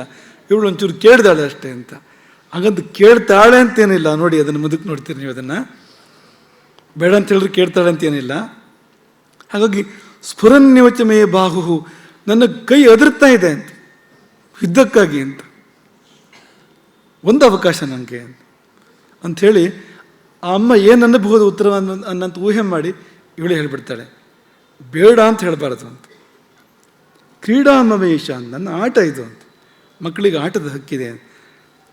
ಹಂತವ್ಯಾನ, ನೀನು ಯಾವಾಗಲೂ ಅದು ಮಾಡಬೇಡ, ಇದು ಮಾಡಬೇಡ, ಅಲ್ಲಿ ಹೋಗಬೇಡ, ಇಲ್ಲಿ ಹೋಗಬೇಡ ಅಂತ ಹೇಳಿದಾಗ ಇವತ್ತು ಹೇಳಾಗಿಲ್ಲ ನೀನು ಅಂತ. ನಭವತ್ಯ ನಿವಾರಣೆ, ಇದೆಲ್ಲ ಅಲ್ಲೂ ಇದೆ ನೋಡಿ, ನಮ್ಮ ಮನೆಯ ಸಮಾಚಾರಗಳು ಎಷ್ಟು ಹತ್ರ ನೋಡಿ ಇದೆ ಅಂತ. ಹಾಗಾಗಿ ನೀನು ದಿವಸ ಮಾಡೋ ಥರ ಇವತ್ತು ಮಾಡೋ ಹಾಗಿಲ್ಲ, ಇವತ್ತು ನಾನು ಕಳಿಸ್ಕೊಡ್ಲೇಬೇಕು. ಅಹಂ ಈ ಬಾಲಿಕಾ ನಿತ್ಯಂ, ನಾನು ಯಾವತ್ತೂ ದೊಡ್ಡವಳಾಗದೇ ಇರೋ ಥರ ಮಾಡಿಟ್ಟಿದ್ದೇನೆ ನನ್ನನ್ನು, ನಿತ್ಯವೂ ನಾನು ಕುಮಾರಿಯೇ. ಹಾಗಿರುವಾಗ ಕ್ರೀಡನೇಶ್ ಮಧುರಾಗಿಣಿ, ಆಟದಲ್ಲಿ ಆಸಕ್ತಿ ಇದ್ದರೆ ತಪ್ಪೇನಿದೆ ಎಲ್ಲಿ, ಇದೊಂದು ರಣಕ್ರೀಡೆ ಇದು ಅಂತ, ನನಗೊಂದು ಖುಷಿ ಆಗ್ತದೆ ಈ ಯುದ್ಧದಲ್ಲಿ ಎಂದಾಗ. ಅದಕ್ಕೆ ಲಲಿತಾದೇವಿ ಏನಂದ್ಲಂತೆ ಅಂದರೆ, ಮಗಳೇ ನೀನು ನಿನ್ನ ವಯಸ್ಸಾರು ನೋಡ್ಕೊಳ್ಬೇಕು, ನಿನಗಿನ್ನು 9 ವರ್ಷ, ಯುದ್ಧ ಯೋಗ್ಯತೆಯ ವಯಸ್ಸಲ್ಲ ಇದು, 16ಕ್ಕೆ ಯೌವನ ಬರುವಂಥದ್ದು, 9 ವರ್ಷ ನಿನಗಿನ್ನು. ಈಗ ನೀನು ಯುದ್ಧ ಮಾಡ್ತೇನೆ ಅಂದರೆ ಏನು ಕತೆ, ನವವರ್ಷ ನವಕ್ರಮ ಎಲ್ಲ ಹೊಸತು ನಿನಗೆ, ನವೀನ ಆಯುಧ ಶಿಕ್ಷಾಚ, ನಿನಗಿನ್ನು ಯುದ್ಧ ವಿದ್ಯೆ ಅಭ್ಯಾಸ ಎಷ್ಟಾಗಿದೆ ನನಗೆ, ಇನ್ನು ಇತ್ತೀಚೆಗೆ ನೀನು ಕಲ್ತಿರೋವಂಥದ್ದು ಅಷ್ಟೇ, ಇತ್ತೀಚೆಗೆ ನಿನಗೆ ಅಷ್ಟೇ ವಿದ್ಯಾಭ್ಯಾಸ ಆಗಿರುವಂಥದ್ದು. ಹಾಗಿರುವಾಗ ಮತ್ತು ಒಬ್ಬಳೇ ಮಗಳು ಬೇರೆ, ಕುಮಾರಿ ತೊಮ್ಮ ಮೈಕಿಕ ಅಂತ, ಏಕೆ ಮಾತ್ರ ಪುತ್ರನೇ ನೀವು ನನಗೆ, ನೀನು ಹೋದರೆ ಹೇಗಮ್ಮ. ಇನ್ನೂ ಚೂರು ಗಂಭೀರವಾಗಿ ಹೇಳ್ತಾಳೆ ಈ ಅಮ್ಮ ಮಗಳಿಗೆ, ನೀನು ಹೋದರೆ ನನ್ನ ಶ್ವಾಸವೇ ಹೋದಾಗ್ತದೆ ನನಗೆ ಅಂತ, ನನ್ನ ನಿಶ್ವಾಸ ಪ್ರವರ್ತತೆ, ನೀನು ಹಿಂದಿರುಗಿ ಬರೋವರೆಗೆ ನಾನು ಉಸಿರಾಡಾಗಿಲ್ಲ ಅಂತ, ಹಾಗೆ ಇರಬೇಕು, ಶ್ವಾಸವೇ ನೀನು ಅಂತ. ಅಮೋಚ್ಛ್ವಸಿತ ವೇವಾಸಿ ನತ್ವಂ ಯಾಗಿ ಮಹಾಹಂ, ಇದೆಲ್ಲ ಬೇಡ, ಇಲ್ಲೇ ಏನಾದರೂ ಆಟ ಆಡಬೇಕಾದ್ರೆ ಈ ಶಕ್ತಿಯರೆಲ್ಲ ಸಹಾಯ ಮಾಡ್ತಾರೆ ನಿನಗೆ, ಅವ್ರ ಜೊತೆಗೆ ಆಟ ಆಡಬೇಕಾದ್ರೆ ಅಲ್ಲಿ ಹೋಗಿ ಅದೆಲ್ಲ ಮಾಡಬೇಡ, ಇದೆಲ್ಲ ಆಗುವಂಥದ್ದಲ್ಲ ಎಂಬುದಾಗಿ ತಾಯಿ ಮಗಳಿಗೆ ಹೇಳ್ತಾಳೆ. ಹಾಗಾಗಿ ನೋಡಿ, ಈ ಚಿಕ್ಕ ಚಿಕ್ಕ ಮಕ್ಕಳ ಪೂಜೆಯನ್ನು ಮಾಡ್ತೇವಲ್ಲ ನಾವು, ಚಿಕ್ಕ ಚಿಕ್ಕ ಮಕ್ಕಳ ಹೆಣ್ಮಕ್ಳು ಚಿಕ್ಕ ಚಿಕ್ಕ ಮಕ್ಕಳ ಇದ್ದು ದುರ್ಗಿಯವರು ಅಂತ ಪೂಜೆ ಮಾಡ್ತೇವೆ ನಾವು. ಬಾಲೆಯ ನೆನಪು ಅಲ್ಲೆಲ್ಲ ಇರ್ತಕ್ಕಂಥದ್ದು, ಬಾಲಾಂಬಿಕೆ ಅಂತ ಕರೀತಾರೆ, ಅವಳ ನೆನಪೇ ಇಲ್ಲೆಲ್ಲ ಇರ್ತಕ್ಕಂಥದ್ದು. ಬಾಲ್ಯ ಅನ್ನೋದೇ ಮಕ್ಕಳು ಅಂದರೆ ದೇವರು ಅಂತ. ಚಿಕ್ಕ ಮಕ್ಕಳು ಯಾರಾದರೂ ಕೂಡ, ನಿಮ್ಮ ಮಕ್ಕಳಾದರೂ ಕೂಡ ಮಕ್ಕಳು ಅಂದರೆ ದೇವರು. ದೇವ್ರ ಮಗಳು ಅವಳೇ ಆಗಿರ್ಬೋದು, ಎರಡೂ ಸೇರಿದೆ ಅಲ್ಲಿ. ಆ ಮಗುತನವೂ ಸೇರಿದೆ, ದೈವತ್ವವೂ ಸೇರಿದೆ ಅಂತ. ತಾಯಿಯ ಮಗಳಿಗೆ ಹೇಳಿದಂತೆ ನಮ್ಮಲ್ಲಿ ಯುದ್ಧಕ್ಕೆ ಜನ ಕೊರತೆ ಆದರೆ ಮಕ್ಕಳೆಲ್ಲ ಯುದ್ಧಕ್ಕೆ ಹೋಗ್ಬೋದು, ಅಂಥ ಪರಿಸ್ಥಿತಿ ಬಂದಿಲ್ಲ. ದಂಡನಾಥ ದೇವಿ ಇದ್ದಾಳೆ ಯುದ್ಧಕ್ಕೆ, ನಮ್ಮ ಸೇನಾಧಿಪತ್ಯವನ್ನು ವಹಿಸಿದ್ದಾಳೆ ಅವಳಿದ್ದಾಳೆ. ಮತ್ತು ಮಂತ್ರಿಣಿ ಶ್ಯಾಮಲಾಂಬಿಕೆ ಅವಳು ಯುದ್ಧಕ್ಕೆ ನಿಂತರೆ ಅವಳಿಗೆ ಎದುರು ನಿಲ್ಲುವಂಥವ್ರು ಯಾರು? ಅಂಥ ಅಸಾಮಾನ್ಯ ಶೌರ್ಯ ಇರ್ತಕ್ಕಂಥ ಶ್ಯಾಮಲಾಂಬಿಕೆ ಇದ್ದಾಳೆ. ಕೋಟಿ ಕೋಟಿ ಶಕ್ತಿಯರಿದ್ದಾರೆ. ನೀನು ಹೋಗುವಂಥ ಪ್ರಮೇಯ ಏನಿದೆ ಮಗಳೇ ಅಂದರೆ ಕೇಳಲೇ ಇಲ್ವಂತೆ. ಬಾಲಹಠ ಅಂತ ಒಂದು ಶಬ್ದ ಇದೆ, ಕೇಳಿದ್ದೀರ? ಬಾಲಹಠ ಅಂತ. ದೊಡ್ಡವರು ಕೂಡ ಬಾಲಹಠ ಮಾಡೋದುಂಟು ಕೆಲಸ. ದೊಡ್ಡವರು ತುಂಬ ಹಠ ಮಾಡಿದ್ರೆ ಬಾಲಹಠ ಅಂತ ಹೇಳ್ತಾರೆ ಅಂತ. ಅದನ್ನೇ ಮಾಡ್ತಾಳೆ ತಾಯಿಯಲ್ಲಿ. ಇವಳು ಕೇಳಿದ್ದು ಅಂದರೆ ಸಲಹೆ ಕೇಳಿದ್ದಲ್ಲ, ಅದು ಒಪ್ಪಿಗೆ ಕೊಡು ಅಂತ, ಕೊಡಲೇಬೇಕು ಅಂತ ಆಗ್ರಹ ಅದು ಅಂತ. ನಿರುದ್ಧಾಪಿ ದಲಿತಾದೇವಿಯ ನಿರುದ್ಧಾಪಿ ಕುಮಾರಿಕ, ಬೇಡ ಅಂತ ಸಾರಿ ದಲಿತಾದೇವಿ ಹೇಳ್ತಾ ಇದ್ರು ಕೂಡ ಕೌಮಾರ ಕೌತುಕ ಇಷ್ಟ, ಆ ಮಕ್ಕಳಿಗಿರ್ತಕ್ಕಂಥ ಒಂದು ಹುಡುಗಾಟಿಕೆ, ಅದರ ಒಂದು ಫಲವಾಗಿ ಪುನರ್ಯುದ್ಧಮಯ ಆಚತ, ಯುದ್ಧಕ್ಕೆ ಅವಕಾಶ ಕೊಡಲೇಬೇಕು ಅಂತ ಕೇಳಿದಾಗ ಅವಳ ಸುದೃಢ ನಿಶ್ಚಯ ಅದನ್ನು ಕಂಡ ದಲಿತಾಂಬಿಕೆ ಆಗಲಿ ಹೋಗ್ಬಾ ಎಂಬುದಾಗಿ ಕಳುಹಿಸಿಕೊಟ್ಲು. ಕೊನೆಯಲ್ಲಿ ಅಷ್ಟೇ ಅಲ್ಲ, ಅವಳಿಗೆ ಗೊತ್ತು ಅವಳು ಏನು ಅಂತ. ಅದೇ ಇದು, ಅದರದ್ದೇ ಮತ್ತೊಂದು ರೂಪ. ಅದು ದೊಡ್ಡದು ಚಿಕ್ಕದಾಗಿ ಬಂದಿದೆ, ಅದರ ಒಳಗಿನ ಸತ್ವ ಏನು ವ್ಯತ್ಯಾಸ ಇಲ್ಲ. ಅದೇ ಇದು ಇದೇ ಅದು ಅಂತ. ಮಗಳನ್ನು ಗಾಢವಾಗಿ ತಬ್ಬಿಕೊಂಡು ನೆತ್ತಿಯನ್ನು ಆಘ್ರಾಣಿಸಿ ಅವಳಿಗೆ ಬಳುವಳಿಗಳನ್ನು ಕೊಟ್ಟು ಯುದ್ಧಕ್ಕಾಗಿ. ಬಳುವಳಿಗಳೇನು? ತನ್ನ ಕವಚದಿಂದ ಒಂದು ಪುಟ್ಟ ಕವಚವನ್ನು ತೆಗೆದುಕೊಟ್ಲಂತೆ. ಕವಚದ ಚೈತನ್ಯದಿಂದ ಒಂದು ಪುಟ್ಟ ಕವಚವನ್ನು, ಯಾಕೆಂದರೆ ಅವಳು ಚಿಕ್ಕವಳಲ್ವ, ಅವಳಿಗೆ ಸಲ್ಲುವಂಥ ಸಣ್ಣ ಅಂಗಿ ಸಾಕುತ್ತಾನೆ ಅವಳಿಗೆ ಅಂತ. ಹಾಗಾಗಿ ಕವಚವನ್ನು ತೆಗೆದು ಅವಳಿಗೆ ಕಟ್ಟಿದಳು. ತನ್ನ ಆಯುಧಗಳು. ಹಾಗಾಗಿ ಆ ಬಾಲಾ ತ್ರಿಪುರ ಸುಂದರಿ ಕೂಡ ಅವಳಿಗೆ ಇಕ್ಷುಧನಸ್ಸು, ಕಬ್ಬಿನ ಬಿಲ್ಲು, ಹೂವಿನ ಬಾಣ, ಆಮೇಲೆ ಪಾಶ, ಅಂಕುಶ.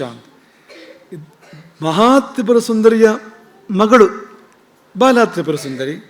ಹಾಗೆ ಅವಳ ಅಮ್ಮನ ಕಬ್ಬಿನ ಬಿಲ್ಲಿನ ಮರಿ ಇವಳು ಕಬ್ಬಿನ ಬಿಲ್ಲು, ಅಮ್ಮನ ಹೂವಿನ ಬಾಣಗಳ ಮರಿಗಳು ಈ ಮಗಳ ಹೂವಿನ ಬಾಣಗಳು, ಅವಳ ಪಾಶಾಂಕುಶದ ಅಲ್ಲಿಂದ ಹುಟ್ಟಿರ್ತಕ್ಕಂಥದ್ದು ಇವಳ ಪಾಶಾಂಕುಶಗಳು.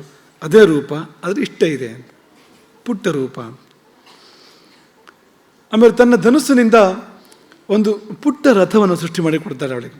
ಶ್ರೀಚಕ್ರ ರಥ ಬಹಳ ದೊಡ್ಡದು, ಪುಟ್ಟ ರಥ ಅಂತ, ಕರ್ಣೀ ರಥ ಅಂತ ಕರೀತಾರೆ. ಆ ರಥವನ್ನು ಸೃಷ್ಟಿ ಮಾಡಿ ಕೊಡ್ತಾಳೆ. 100 ಹಂಸಗಳು ಆ ರಥವನ್ನು ಹೊತ್ತು ಒಯ್ತವೆ.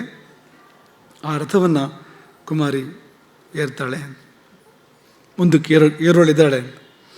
ಹೀಗೆ ಯುದ್ಧಕ್ಕೆ ಯಾವಾಗ ಬಾಲಾಂಬಿಕೆ ಸಜ್ಜಾದಳೋ, ಕಿನ್ನರ ಸ್ತ್ರೀಯರು ಆಕೆಯ ದೊಡ್ಡ ದೇವೆಯ ಅಮ್ಮನವರ ಭುಜ ಪರಾಕ್ರಮಗಳನ್ನು ಹಾಡಿ ಹೊಗಳಿದರು. ಮಗಳಿಗೆ ಆವೇಶ ಆಗಲಿ ಅದೆಲ್ಲ ಅನ್ನೋ ಭಾವದಲ್ಲಿ ಎಲ್ಲ ಪರ್ವ ದೇವತೆಗಳು, ರಥದೊಳಗಿರ್ತಕ್ಕಂಥ ದೇವತೆಗಳು, ಕಿನ್ನರ ಸ್ತ್ರೀಯರು ದೇವಿಯ ಬಿರುದಾವಳಿಗಳನ್ನು ಹಾಡ್ತಾರೆ, ನಮಸ್ಕಾರ ಮಾಡ್ತಾರೆ ಎಲ್ಲರೂ ಕೂಡ. ಮತ್ತು ಒಂದು ಶುಭಾಶಿಷ ಅಂದರೆ ಹೋಗಿ ಯುದ್ಧವನ್ನು ಗೆದ್ದು ಬಾ ಎಂಬಂಥ ಮಾತುಗಳನ್ನು ಆಡ್ತಾರೆ. ಇದೆಲ್ಲ ಆಗ್ತದೆ ಅಲ್ಲಿ. ಹೀಗೆ ಎಲ್ಲರಿಂದ ವಂದಿಸಲ್ಪಡ್ತಾ ಆಕೆ ಚಕ್ರರಾಜ ರಥದಿಂದ ಕೆಳಗಿಳಿದು ತನ್ನ ಪುಟ್ಟ ರಥವನ್ನು, ಆಟದ ರಥ ಆ ಥರ ಇದೆ ಅದು, ಆಟಿಕೆಯ ರಥದ ಅಂಥ ಪುಟ್ಟ ರಥವನ್ನು ಏರಿ ಸೈನ್ಯದ ಸಾಗರದ ಮಧ್ಯದಲ್ಲಿ, ಶಕ್ತಿ ಸೈನ್ಯ ಸಾಗರದ ಮಧ್ಯದಲ್ಲಿ ಪ್ರವೇಶ ಮಾಡ್ತಾಳೆ ಬಾಲಾಂಬಿಕೆ. ಮಂತ್ರಿಣಿ ದಂಡಿನೀರೆಲ್ಲ ಹತ್ತಿರದಲ್ಲಿದ್ದಾರೆ. ಅವ್ರು ನೋಡ್ತಾರೆ, ಇದು ಪುಟ್ಟ ಮಗು ಬರ್ತಾ ಇದೆಯಲ್ಲ ಮೇಲಿಂದ. ಲಲಿತಾದೇವಿಯ ಮಗಳು, ಗೊತ್ತಿದೆ ಅವರಿಗೆ ಅವಳು ಯಾರು ಅಂತ, ಗೊತ್ತಿಲ್ಲದೆ ಇರುವಂಥದ್ದೇನೆಲ್ಲ. ಮುಖ ಎಲ್ಲ ಕೋಪದಿಂದ ಕೆಂಪಾಗಿದೆ. ಒಂದು ರಥ ಹತ್ಕೊಂಡು ಆಯುಧ ಎಲ್ಲ ಹಿಡ್ಕೊಂಡು ಬರ್ತಾ ಇದ್ದಾಳೆ ಬಾಲಾಂಬಿಕೆ ಅಂತ. ಅವರಿಗೆ ಭಯವೇ ಆಯ್ತಂತೆ ಮಂತ್ರಿಣಿ ದಂಡಿನಿಯರಿಗೆ. ಇವಳು ಯಾಕೆ ಯುದ್ಧಕ್ಕೆ ಹೋಗಬೇಕು, ಇಷ್ಟು ಚಿಕ್ಕವಳು ಅಂತ. ಅವರು ಬಾಲಾಂಬಿಕೆ ಹೇಳ್ತಾಳೆ, ಸ್ವಾಮಿನಿಯ ಸುಪುತ್ರಿ ಭರ್ತದಾರಿಗೆ ಏನಿದು, ಯಾಕೆ ಅಮ್ಮ ಯಾಕೆ ನಿನ್ನ ಕಳಿಸ್ಕೊಟ್ಲು ಅಂತ. ಅವ್ರು ಕೇಳ್ತಿರೋದು, ಅಮ್ಮ ಬಿಟ್ಲ ನಿನ್ನನ್ನು, ನೀ ಹಾಗೆ ಬಂದೆ, ನೀನು ಹೇಗೆ ಬಂದೆ ನೀನು. ಬೇಡ ಬೇಡ, ನಾವೆಲ್ಲ ಇದ್ದೇವೆ, ಬೇಕಾದಷ್ಟು ಜನ ಇದ್ದೇವೆ, ನೀನು ಚಿಕ್ಕವಳು, ನೀ ಆಟ ಆಡ್ಕೊಂಡಿರು, ಇಲ್ಲೇ ನಾವು ಹೋಗಿದ್ದು ಒಂದು ಮುಗಿಸಿ ಬರ್ತೇವೆ ಅಂದರೆ ಕೇಳಲೇ ಇಲ್ಲ. ದೊಡ್ಡವ್ರ ಒಪ್ಪಿಗೆ ಸಿಕ್ಕಿದ ಮೇಲೆ ಮತ್ತೆ ಮುಂದೆ ಏನಿದೆ ಹೇಳಿ. ಅವಳು ಬಿಡಲೇ ಇಲ್ಲ ಹಠವನ್ನು ಅಂತ. ಕೊನೆಗೆ ನಮಸ್ಕಾರ ಮಾಡಿದ್ರಂತೆ, ಬೇಡ ಬೇಡ ಬೇಡ ಅಂತ, ಪ್ರಣಾಮಸ್ತೆ ವಿಧೀಯತೆ ಅಂತ ಇಬ್ಬರು ನಮಸ್ಕಾರ ಮಾಡಿದ್ರು ಕೂಡ ಬಿಡಲಿಲ್ಲ. ಯುದ್ಧಕ್ಕೆ ಹೊರಟೇ ನಿಂತಳು. ಅನಿವಾರ್ಯವಾಗಿ ಆಕೆಯನ್ನು ಇಬ್ಬರು ಹಿಂಬಾಲಿಸಿದರು. ಆಚೆಯಿಂದ ಒಬ್ಬಳು, ಈಚೆಯಿಂದ ಒಬ್ಬಳು. ಅವಳ ರಕ್ಷಣೆಗೋಸ್ಕರವಾಗಿ ಮಂತ್ರಿಣಿ ಶ್ಯಾಮಲಾಂಬಿಕೆ ಮತ್ತು ದಂಡನಾಥ ದೇವಿಯರಿಬ್ಬರು ಕೂಡ ಆಕೆ ಎರಡೂ ಪಾರ್ಶ್ವದಲ್ಲಿ ಹಿಂಬಾಲಿಸ್ತಾರೆ. ವನ್ನಿ ಪ್ರಾಕಾರದಿಂದ, ಬೆಂಕಿಯ ಕೋಟೆಯಿಂದ ಬಾಲಾಂಬಿಕೆ ಹೊರಗೆ ಬರ್ತಾಳೆ. ಹಿಂದಿನಿಂದ ಶ್ಯಾಮಲಾಂಬಿಕೆ ಮತ್ತು ದಂಡನಾಥೆಯರು ದಾರಿ ಉದ್ದಕ್ಕೂ ಶಕ್ತಿಯನ್ನು ನೋಡಿ ಕೈ ಮುಗಿತಾರೆ. ಯಾಕೆಂದರೆ ಅವಳು ಮಹಾರಾಜ್ಞಿ, ಇವಳು ಯುವರಾಜ್ಞಿ, ಇವಳು ಭಾವಿ ಸಾಮ್ರಾಜ್ಞಿ ಅವಳು ಅಂತ. ಭಾವಿ ಅಂದರೆ ಯಾವಾಗ ಭಾವಿ ಅಂತೆಲ್ಲ ಕೇಳಬೇಡಿ, ಅದು ಭಾವಿ ಭಾವಿ ಭಾವಿ ಭಾವಿ ಅಂತ ಹಾಗೆ. ಯಾಕೆಂದರೆ ಮುಗಿಯುವಂಥ ಭಾವಿಯೇ ಅಲ್ಲ ಅದು ಅಂತ, ಅಂಥದ್ದದು ಅಂತ. ಮುಕ್ತಾಯ ಅಂತಿದೆಯಾ, ಲಲಿತಾ ದೇವಿಯ ಆಳ್ವಿಕೆ ಮುಕ್ತಾಯ ಅಂತಿದೆಯಾ, ಇಲ್ಲವಲ್ಲ ಅಂತ. ಕಾಯಂ ಇವಳು ಹೀಗೆ ಇರೋದೆ ಬಾಲ ತ್ರಿಪುರ ಸುಂದರಿ. ಎಲ್ಲರ ಪ್ರಣಾಮಗಳನ್ನು, ಎಲ್ಲರ ವಂದನೆಗಳನ್ನು ಸ್ವೀಕಾರ ಮಾಡ್ತಾ, ಅದೆಲ್ಲ ಇದೆ ತುಂಬ ಗಂಭೀರವಾಗಿ ಅವರೆಲ್ಲರ ನಮಸ್ಕಾರಗಳನ್ನು ಸ್ವೀಕಾರ ಮಾಡ್ತಾ, ಭಂಡನ 30 ಮಕ್ಕಳ ಮೇಲೆ, ಆ 30 ಮಹಾರಾಕ್ಷಸರ ಮೇಲೆ ಏರಿ ಹೋದಳು ಬಾಲಾಂಬಿಕೆ. ಅಲ್ಲಿ ಬಾಲ್ಯ ಇಲ್ಲ, ಯುದ್ಧ ಪ್ರಾರಂಭ ಆಯ್ತಂತೆ. ಅತ್ಯುದ್ಧದ ಪರಾಕ್ರಮ ಎನ್ನುವಂಥ ಯುದ್ಧ ಅಲ್ಲಿ ಪ್ರಾರಂಭ ಆಯಿತು. ಕುಮಾರಿ ಬಾಲ ಬಾಣಗಳ ಮಳೆಗರಿತಾಳೆ ದೈತ್ಯ ಪುತ್ರರ ಮೇಲೆ.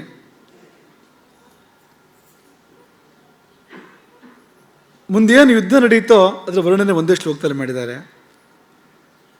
ಸುರಾಸುರರು ಆಸೆ ಪಡುವಂಥ ಯುದ್ಧವಂತೆ ಅದು ಅಂತ. ಅವ್ರ ಮಧ್ಯೆ ನಡೆದ ಯುದ್ಧ ಇದೆಯಲ್ಲ, ಸುಮ್ಮನೆ ಆಟದಾಗ ನಡೀಲಿಲ್ಲ ಅದು. ಎಷ್ಟು ಚಮತ್ಕೃತಿ ಇತ್ತು ಯುದ್ಧದಲ್ಲಿ, ಎಂಥ ರಣಕೌಶಲಗಳಿದ್ದು ಅಲ್ಲಿ ಪರಸ್ಪರ ಆ ಯುದ್ಧ ನಡೀತಲ್ಲ, ಅವೇನು ಕಡಿಮೆ ಇರಲಿಲ್ಲ. ಬಂಡಪುತ್ರರು ಹಿರಣ್ಯಾಕ್ಷ ಸಮಾನ ಅಂತ ಬಂದಿದೆಯಲ್ಲ ಈಗಾಗಲೇ.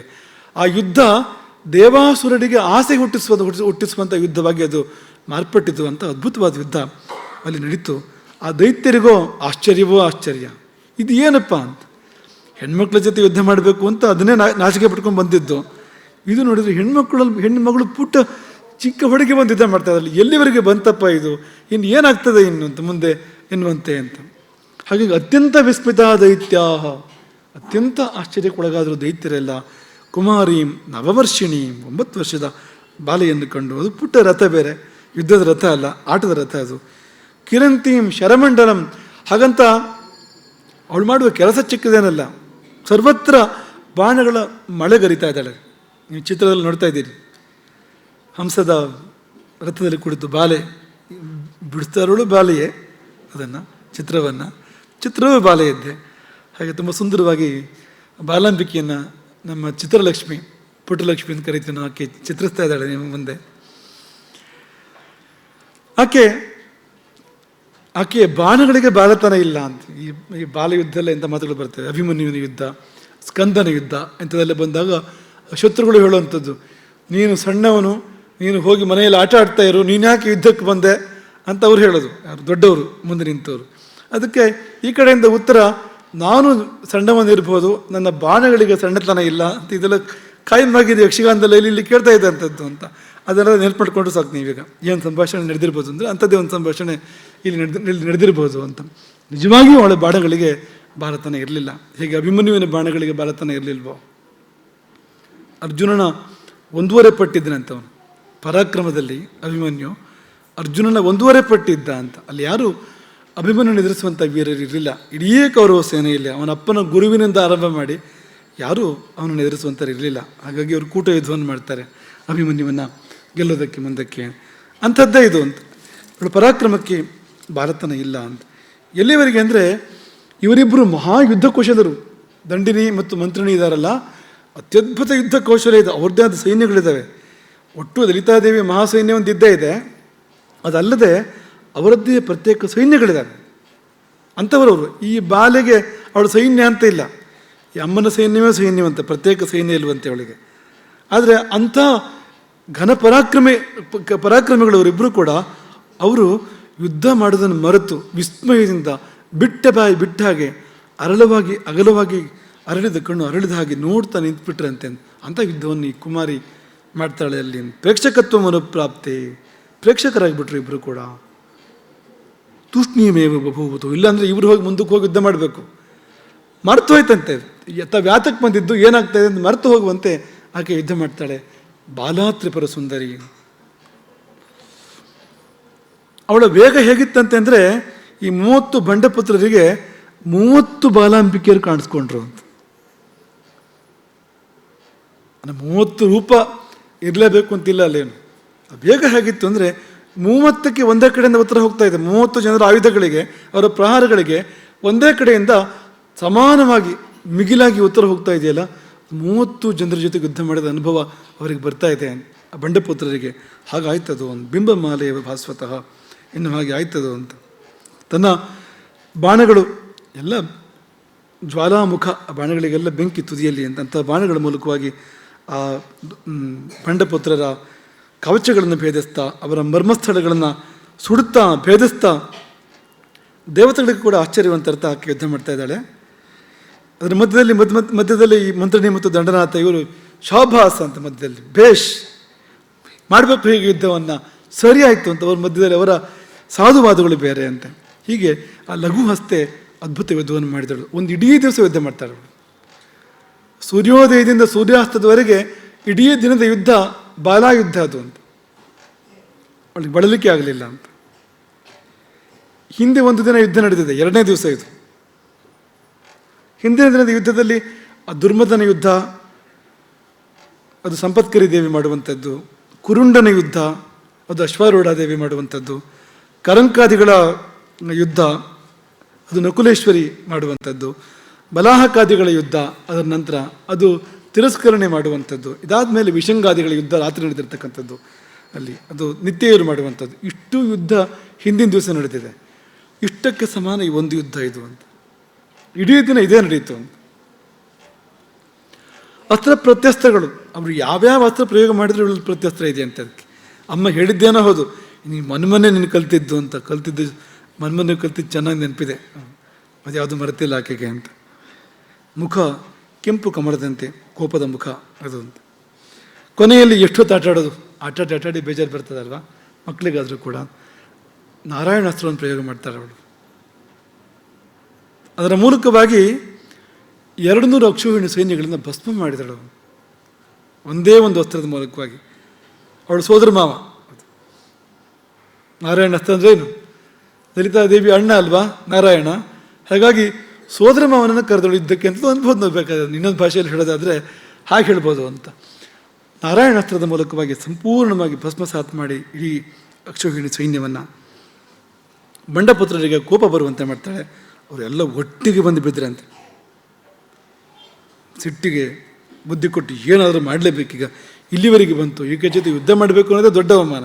ಈಗ ಸೋತು ಬಿಟ್ರೆ ಈಗ ಮತ್ತು ಮರಳಿ ಊರಿಗೆ ಹೋಗೋ ಹಾಗೆ ಇಲ್ಲ. ಅವಳು ಕೈಲಿ ಸೋತ್ರಿ, ಎಂಥ ಅವಮಾನ ಅದು, ಆಲೋಚನೆ ಮಾಡಿ ನೀವು ಅದನ್ನು ಅಂತ. ಸಾವಿಗಿಂತ ದೊಡ್ಡದು ಅಂತ. ಹಾಗಾಗಿ ಎಲ್ಲ ಸಾತ್ವನ ಬಿದ್ದಿನಂತ ಯುದ್ಧಕ್ಕೆ ಬಂದ್ರಂತ ಎಲ್ಲರೂ ಒಟ್ಟಿಗೆ ಅಂತ. ಆಕೆ ಯುದ್ಧವನ್ನು ಮತ್ತೆ ಹೆಚ್ಚು ಮುಂದುವರಿಸಲಿಲ್ಲ. 30 ಬಾಣಗಳ ಮೂಲಕವಾಗಿ ಆ 30 ಜನರನ್ನು ಸಂಹಾರ ಮಾಡಿದಲ್ಲಿಗೆ 2ನೇ ದಿವಸದ ಯುದ್ಧವೇ ಮುಗಿದೋಯಿತು. ಹಾಗಾಗಿ ಲಲಿತಾ ಸಹಸ್ರನಾಮ ಇದನ್ನು ನಾವು ಇಷ್ಟೊತ್ತು ನಿಮಗೆ ಹೇಳಿದ್ದನ್ನು ಒಂದು ವಾಕ್ಯದಲ್ಲಿ ಲಲಿತಾ ಸಹಸ್ರನಾಮ ಬಂಡಪುತ್ರ ವಧೋದ್ಯುಕ್ತ ಬಾಲಾ ವಿಕ್ರಮ ನಂದಿತ ಆಯಿತು. ನಿಮ್ಗೆ ಅದೇ ಸುಲಭ.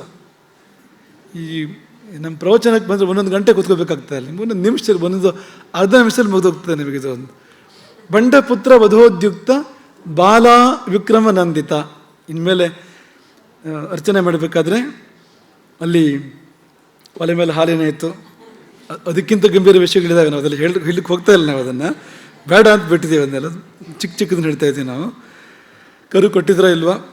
ಇರಬೇಕು, ಮೊದಲು ಕರು ಕೊಟ್ಟಬೇಕು ಅಂದರೆ ಅಲ್ಲಿ ಹಸು ಕರು ಇರಬೇಕು. ಮೇಲೆ ಇದ್ರ ಮೇಲೆ ಅದೆಲ್ಲ ಆ ಮಾತೆಲ್ಲ ಬರುವಂಥದ್ದು. ಬೇರೆ ಯೋಚನೆ ಮಾಡಬೇಡಿ.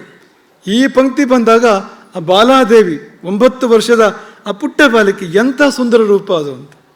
ಅರುಣ ವರ್ಣದ ಆ ಬಾಲಿಕೆ ಮಹಾ ತ್ರಿಪುರ ಸುಂದರಿಯ ಪುಟ್ಟ ಪ್ರತಿರೂಪ ಅಂತ. ಅವಳ ಯುದ್ಧೋತ್ಸಾಹವನ್ನು, ಅವಳ ತುಂಟತನವನ್ನು ನೆನಪು ಮಾಡಿಕೊಂಡ್ರೆ ಮತ್ತು ಬೇರೆ ನೆನಪು ಆಗೋದಿಲ್ಲ ನಿಮಗೆ. ಒಂದು ಸಾರಿ ಇದು ಮನಸ್ಸಿಗೆ ಬಂದರೆ ಇದು ಮತ್ತು ಅದೇ ಬರ್ತಾ ಇರ್ತದೆ ಯಾವಾಗಲೂ ಅಂತ. ಹಾಗಾಗಿ ಬಾಲ ತ್ರಿಪುರ ಸುಂದರಿಯ ಸ್ಮರಣೆ ಮಾಡಲಿಕ್ಕೆ ತುಂಬ ಒಳ್ಳೆಯ ಅವಕಾಶ. ಒಂದು ಕ್ಷಣ ನೀವು ಅದನ್ನು ಮಾಡ್ಬೋದು ಇನ್ನು ಮುಂದೆ ಕುಂಕುಮಾರ್ಚನೆ ಮಾಡುವಾಗ ಅನ್ನೋದನ್ನ ಈ ಸಮಯದಲ್ಲಿ ನೆನಪು ಮಾಡಿಕೊಂಡು. ಇದರಲ್ಲಿ ಯಾಕೆ ಹೇಳ್ತಿದ್ದೇವೆ ಅಂದರೆ, ಕುಂಕುಮಾರ್ಚನೆ ಮಾಡ್ತಾ ಇದ್ದೀರಿ ತುಂಬ ಸಮಯದಿಂದ, ಆದರೆ ಭಾವ ಬರಲಿ ಅಂತ. ಭಾವ ಇಲ್ಲಿಂದ ಬರುವಂಥದ್ದು. ಕುಂಕುಮಾರ್ಚನೆ ಮಾಡೋದಕ್ಕೆ ಅದೇ ಸಾಕು, ಲಲಿತಾ ಸಹಸ್ರನಾಮವೇ ಸಾಕು, ಅದಕ್ಕೇನು ಜಾಸ್ತಿ ಏನೂ ಬೇಡ. ಆದರೆ ಭಾವಕ್ಕೆ ಇದು ಬೇಕು, ಭಾವಕ್ಕೋಸ್ಕರವೇ ಅದೆಲ್ಲ ಇರುವಂಥದ್ದು. ಹೀಗೆ ಬಂಡೆ ಪುತ್ರರು ವಧೆಯಾದಾಗ ಅದನ್ನು ನಂಬಲೇ ಇಲ್ಲವಂತೆ.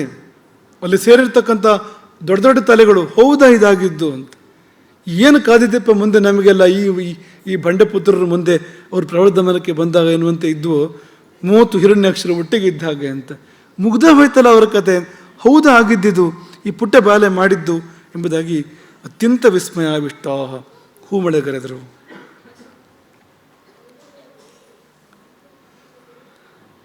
ಆ ಕಡೆಗೆ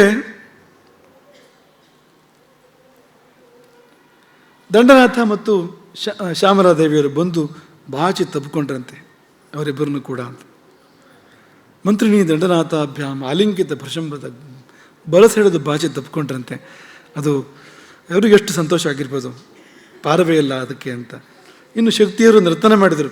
ಈ ತಮ್ಮ ಸ್ವಾಮಿನಿಯ ಸುಕುಮಾರಿ ಅವಳ ವಿಜಯವನ್ನು ಅವರು ಆಚರಣೆ ಮಾಡೋದಕ್ಕೆ ಅದ್ಭುತವಾಗಿರುವಂಥ ನರ್ತನಗಳನ್ನು ಅವರೆಲ್ಲರೂ ಕೂಡ ಮಾಡಿದ್ರಂತೆ. ಜಯ ಜಯಕಾರವನ್ನು ಅವರು ಮಾಡಿದ್ರಂತೆ.